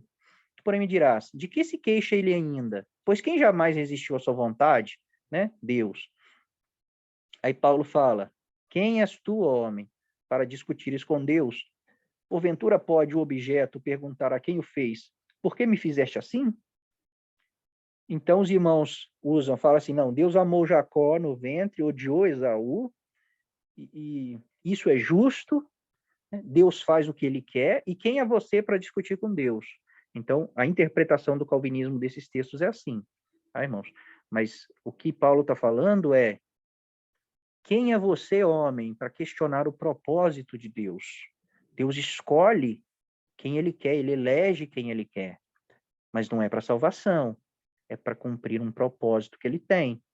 Tá, irmãos? Então, ele endurece quem ele quiser, com palavras, por isso que a Bíblia diz, Jesus é a pedra de tropeço. Né? Ele é uma pedra de tropeço para Israel. Por quê? O que o povo de Israel esperava do Messias? Né? Um rei, alguém que viesse, né, que se reunisse ali, que honrasse os fariseus, os sacerdotes, né, que chegasse e dissesse assim, vocês são os meus, né, os meus fiéis, os meus servos fiéis, vamos lá vamos, não lembro como é que chama o lugar lá, onde está o povo romano, vamos lá, vamos desbancar o povo romano, né, eu sou um grande estrategista, vamos lá, eu sou um líder de guerra, vamos tirar o povo romano daqui, expulsar eles de Israel. Eles esperavam esse Messias. Aí, de repente, vem um filho de carpinteiro, que carpinteiro, irmãos, naquela época não é quem faz móvel, não, tá? Quem faz móvel é marceneiro. Os carpinteiros eram como se fossem os ajudantes de pedreiro da época. Eles trabalhavam nas construções, tá? Então, vem Jesus, ajudante de pedreiro, né? Vem de Nazaré, de Nazaré. Ele nasceu em Belém, mas ele cresceu em Nazaré. A pior cidade que existia na época, a cidade, né, pequenininha. Até o povo fala, vem algo bom de Nazaré? Então ele vem e fala que é o Messias. Mas ele chega, né, e ele começa a condenar os fariseus hipócritas, né? Ele começa a condenar os sacerdotes, o povo os homens que se achavam, sou o homem de Deus, eu sou, né, o mestre da lei, eu sou o sacerdote de Deus. E Jesus começa a falar com eles assim, não, vocês não são. Vocês são hipócritas, vocês não conhecem a lei, vocês não entendem a lei, né? Então, o povo esperava um Messias que ia honrar esses líderes, ia juntar todo o povo e libertar Israel de Roma. Mas, de repente, vem um Messias que começa a andar com as prostitutas, com pecadores, com publicanos. Ele é simples, ele não tem nada. Ele não tem onde reclinar a sua cabeça. E isso fecha o coração. A expectativa que eles tinham de um Messias, ela é frustrada ali, né? E o coração deles é endurecido, porque esse não pode ser o Messias. Ele é pobre, ele não tem poder, ele é feio, né? Ele não nos honra, ele não honra o sacerdócio, ele não honra os mestres da lei. Então, esse não é o Messias. Então, eles tropeçam na pedra de tropeço. Isso fecha o coração deles. Mas os pobres se alegram. E os eleitos, quando Jesus olha para eles e fala, segue-me, eles largam tudo e começam a seguir o Senhor. Então, irmãos, Paulo fala aqui, né, simulando. Porventura pode o objeto perguntar quem o fez? Né, por que me fizeste assim? Aí tem textos de Isaías, que vai falar aqui, né?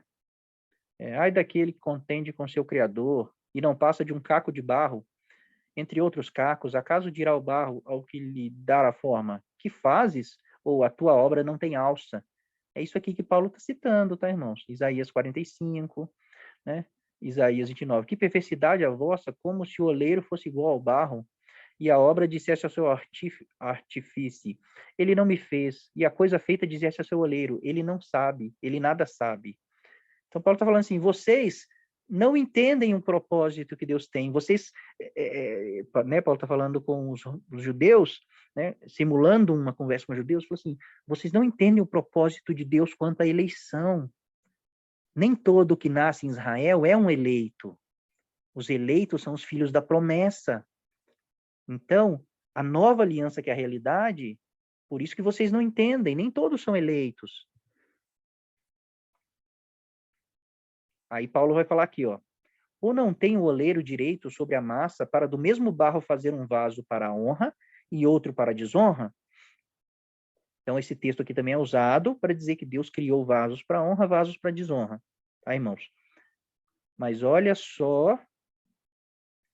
Deixa eu ver. Ah, não. Olha o mesmo Paulo falando sobre esses vasos, tá, irmãos? Cadê? 2 Timóteo 2.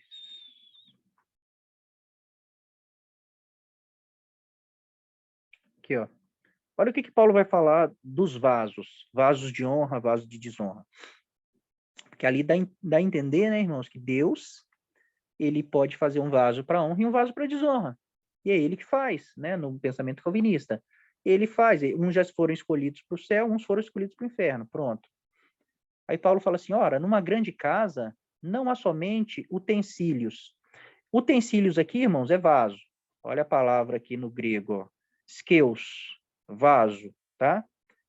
É a mesma palavra que Paulo usa lá em Romanos. Romanos, cadê aqui, ó? Vaso, que eu vou aplicar aqui, ó. Ó, skeus, vaso, tá, irmãos? Então, aqui foi traduzido vaso e lá foi traduzido utensílios, né? Tendenciosamente. Numa grande casa, não há somente vasos de ouro e de prata, há também de madeira e de barro. Alguns para honra, outros, porém, para desonra. É o que Paulo falou em Romanos. Aí Paulo fala assim, assim, pois, se alguém a si mesmo se purificar destes erros, aí os erros Paulo falou aqui em cima, tá, irmãos? É um contexto, né? Deixa eu ver aqui se eu pego alguns.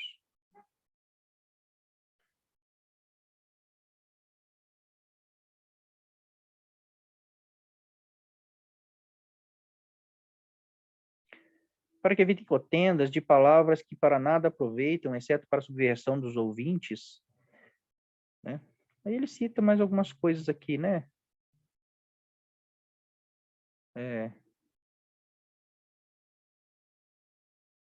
Depois os irmãos leiam um contexto. Então, Paulo está falando diversas coisas que a igreja tem que se limpar dessas coisas, né? Recomenda essas coisas, dá testemunho solene, que evitem contendas de palavras que para nada aproveitam, né? Procura apresentar-te a Deus aprovado, como obreiro, não tem vergonha. Evita igualmente os falatórios inúteis e profanos, pois o que deles assim usam passaram a impiedade ainda maior. Além disso, a linguagem deles corrói como câncer, entre os quais se incluem Himeneu e Fileto, né?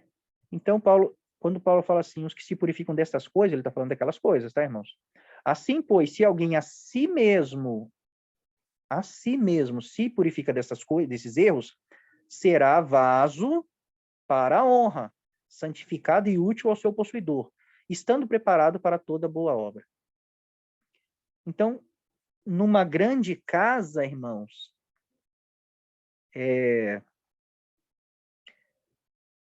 aqui Paulo está citando a igreja, como se fosse a igreja, tá? O povo de Deus.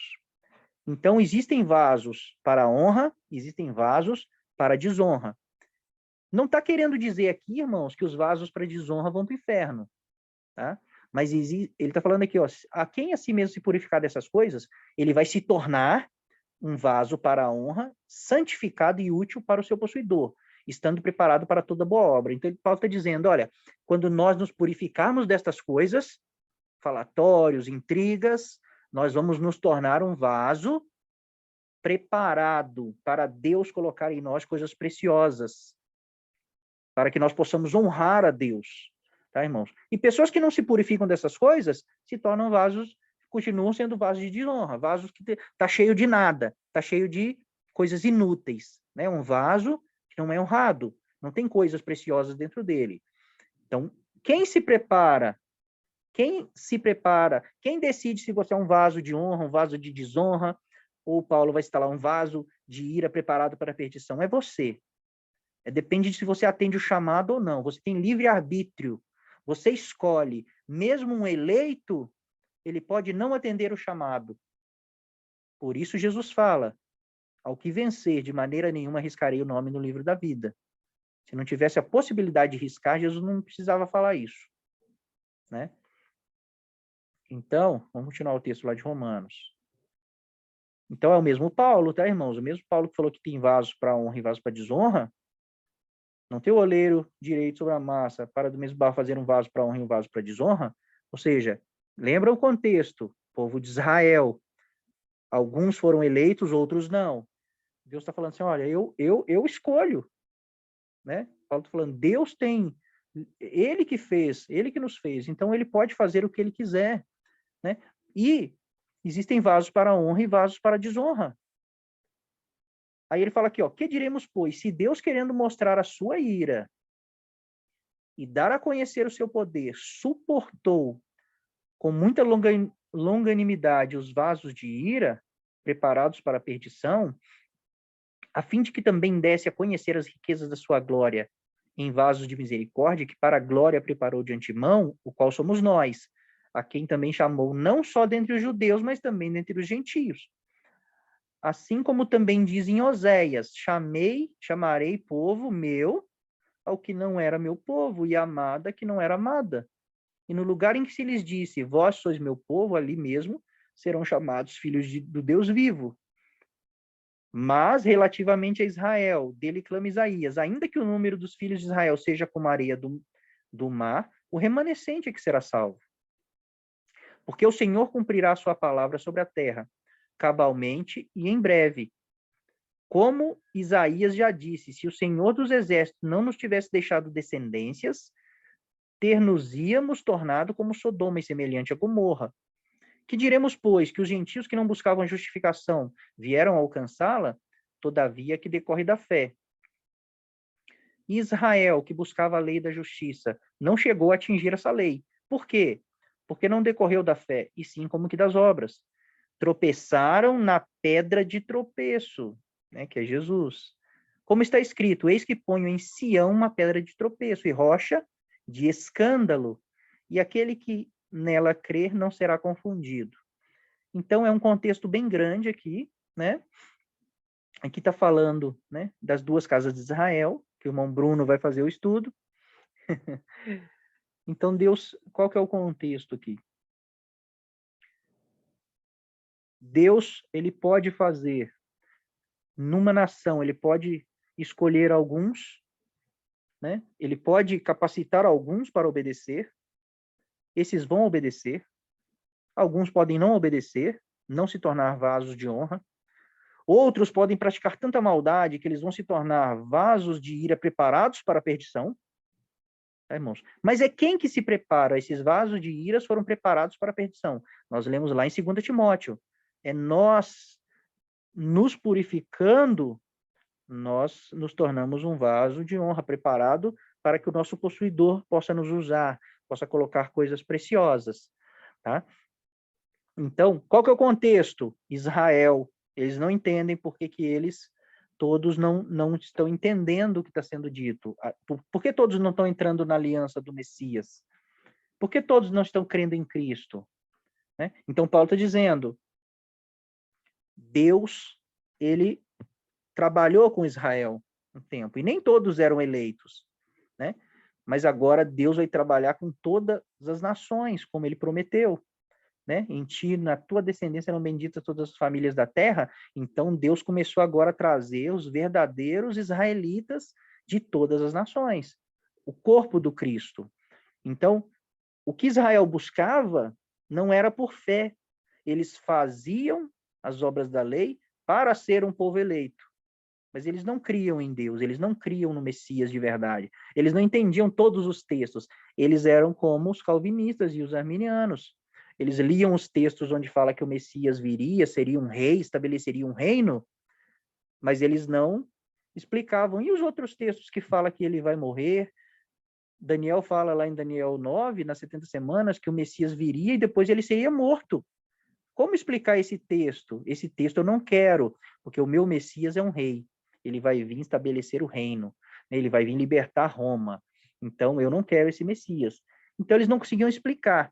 Quando veio o Espírito Santo, e agora Paulo entende que o plano de Deus sempre foi esse, Deus nunca quis ter uma nação carnal, nascidos da carne. A nação de Deus, o Israel de Deus são os nascidos do Espírito. Jesus fala para Nicodemos em João 3, nascido da carne é carne, mas o nascido do Espírito é Espírito. Então, todos os eleitos, eles vão nascer do Espírito, eles vão encontrar Jesus, eles vão ser atraídos para o corpo do Cristo, né? E eles têm que nascer do Espírito. Aí Jesus fala para Nicodemos assim, quem não nascer da água não pode ver o reino, mas quem não nascer da água e do Espírito não pode entrar no reino de Deus. Então, por isso que Jesus fala, eu sou a porta, mas eu também sou o caminho. O que é porta? É quando nós nascemos, nós entramos, nós podemos ver o reino, mas nós somos crianças, né? Mas Jesus também fala, eu sou o caminho, e no caminho você caminha, na porta você entra, mas no caminho você caminha. Então, o caminho é o crescimento espiritual que nós temos que ter. Nós temos que ir crescendo e crescendo, entendendo o propósito de Deus, né? Então, deixa eu fechar aqui, que a gente finalizou, né? A leitura finalizou.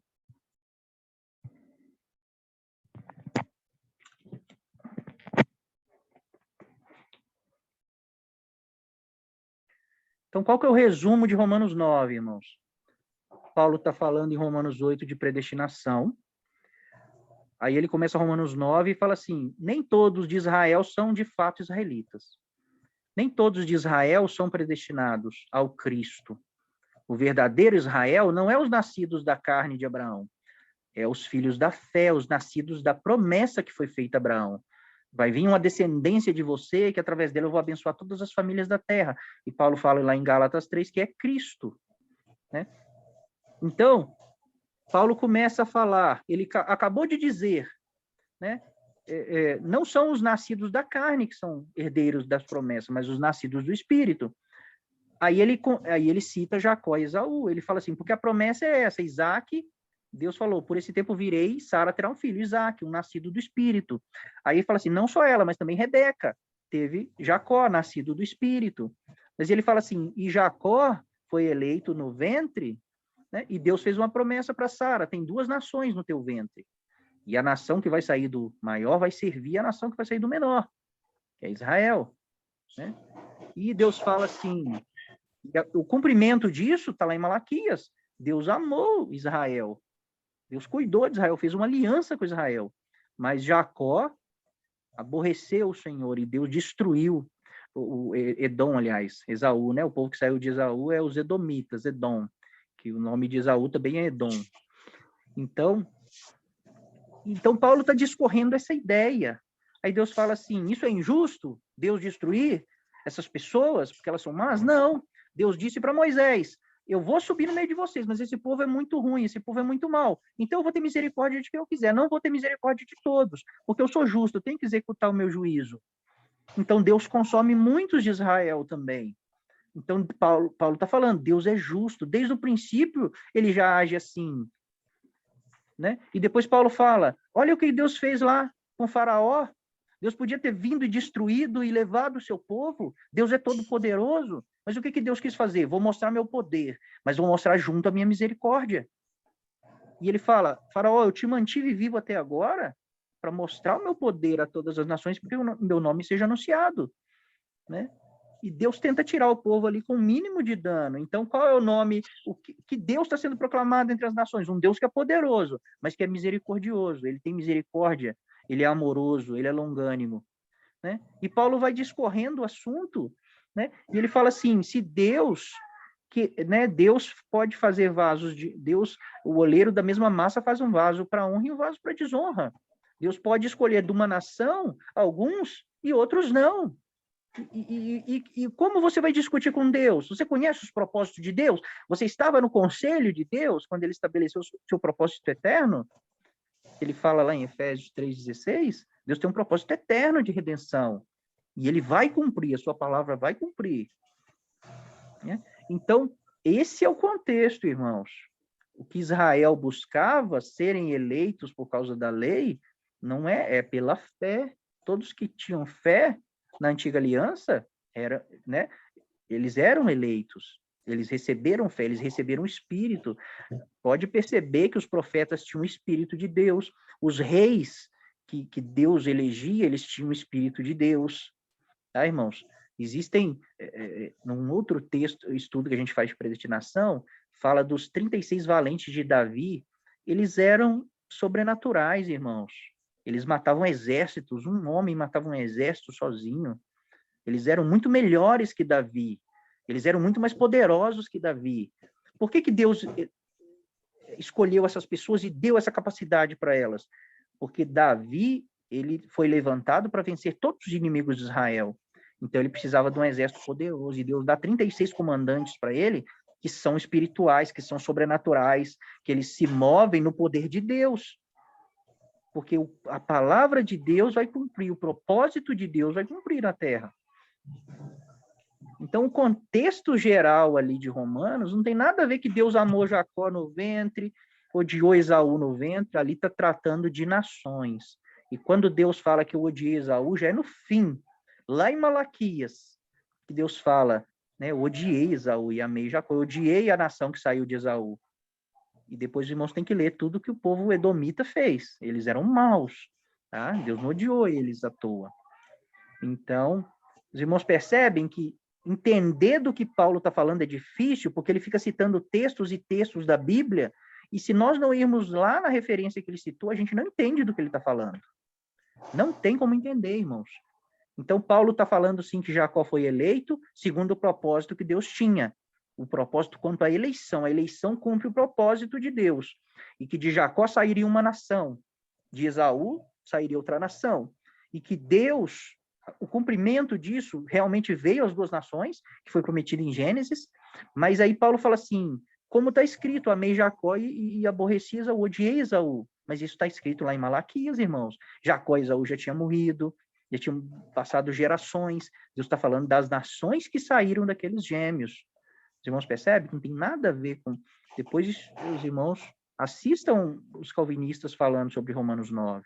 Os irmãos vão ver que eles não vão ler as referências de Paulo, eles tentam adivinhar o que Paulo está dizendo. Eles falam que eles acham que Paulo está dizendo, mas eles não vão ler os contextos que Paulo está citando, os textos que Paulo está citando. Tá bom, irmãos? Fala um pouco aí, Bruno, para mim tomar uma água aqui. Os irmãos que tiver dúvida... Vamos fazer pergunta? Coisa. Não. Bom, Rodrigo...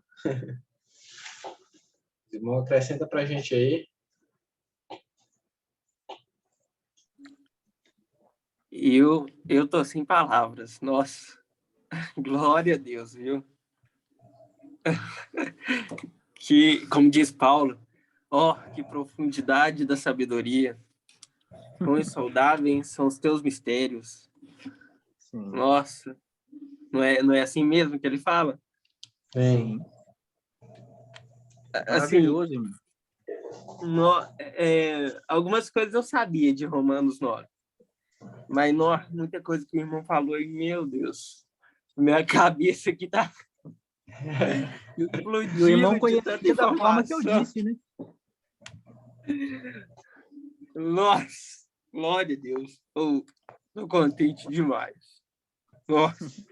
Mas depois o irmão assiste o estudo que nós fizemos de predestinação. Que aí nós citamos todos os textos que falam de predestinação e eleição, né? Aí o irmão assiste lá que vai completar o entendimento sobre o assunto.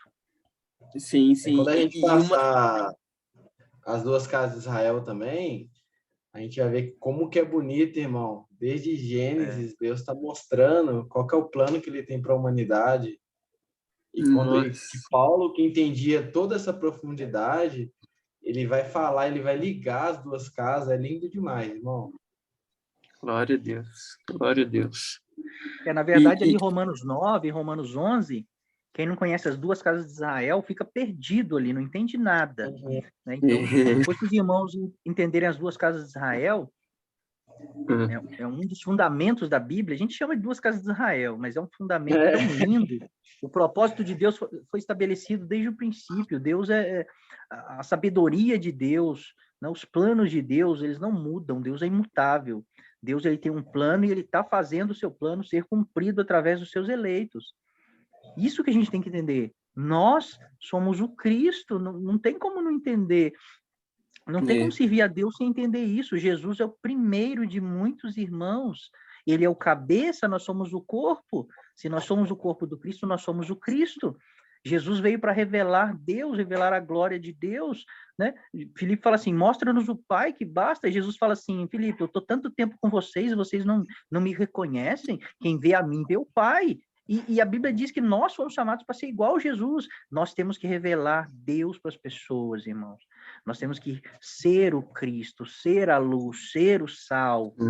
Né? E só dá para ser o Cristo tendo entendimento das Escrituras, da palavra de Deus. A palavra de Deus é Jesus, gente. E a Bíblia fala assim, no princípio ele era o verbo, a palavra.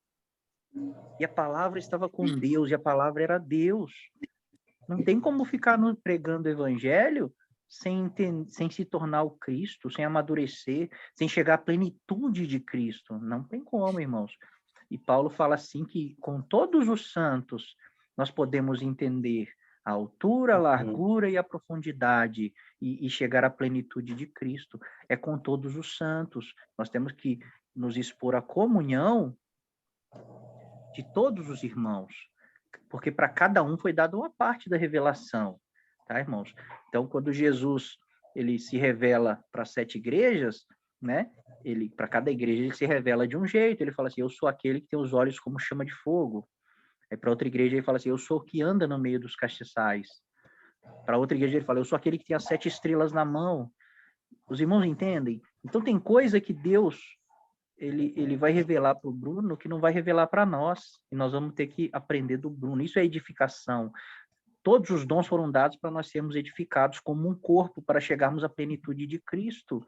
Então, tem muitos irmãos que eles ficam querendo saber, mas eles não querem aprender. Como nós vamos aprender? Nos submetendo à comunhão do corpo, irmãos. Então, às vezes, o irmão fica assim, eu acho que eu sei, eu acho isso, eu defendo essa linha.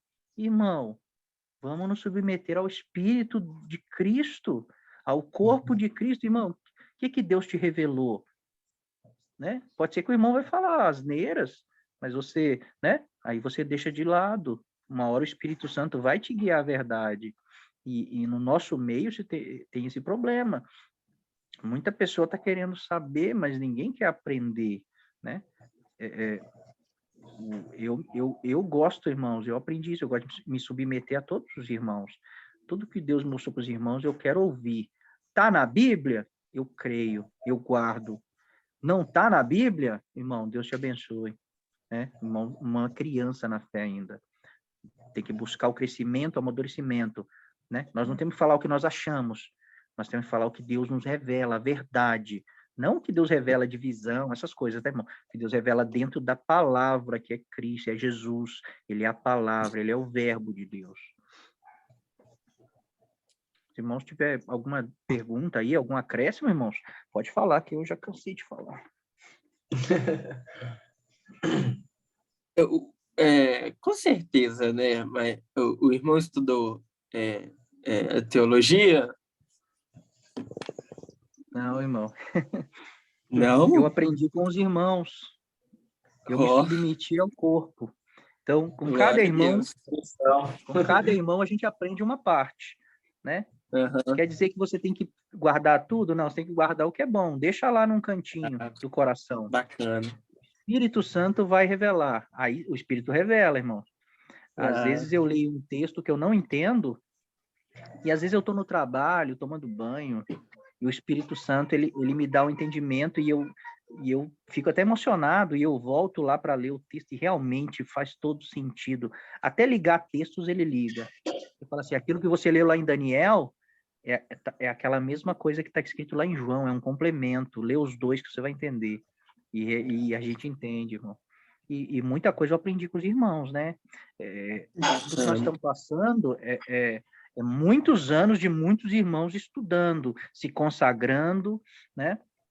E graças a Deus esse discernimento chegou, né? Para mim, para o Bruno, nós já trabalhamos com isso aí já há algum tempo, né? E se os irmãos sentirem comunhão com nós convidamos os irmãos para estar participando sempre, porque não tem como explicar tudo em um dia. Então, são várias videochamadas que nós vamos ter que fazer. No fim, os irmãos vão ter um entendimento, pelo menos o que Deus já revelou para nós, um entendimento completo das Escrituras, de Gênesis a Apocalipse. Tá? Então, os irmãos vão abrir Apocalipse e vão ler Apocalipse como se fosse uma história em quadrinho. Tudo aquilo lá que parece difícil no Apocalipse vai se tornar simples para os irmãos. Tá, irmãos? Mas primeiro a gente tem que aprender essas bases, tá? Salvação, reino, predestinação, tempos determinados, as duas casas de Israel é importante demais, entendeu? Tá, irmãos? Bacana, bacana.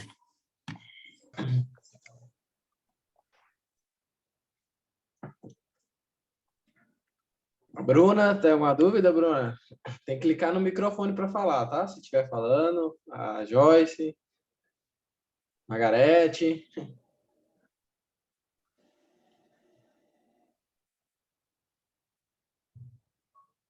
Nós já é 10 horas, irmãos. Perdoa aí o horário. Achei que ia ser rapidinho, só um capítulo. Só um capítulo da Bíblia, 2 horas.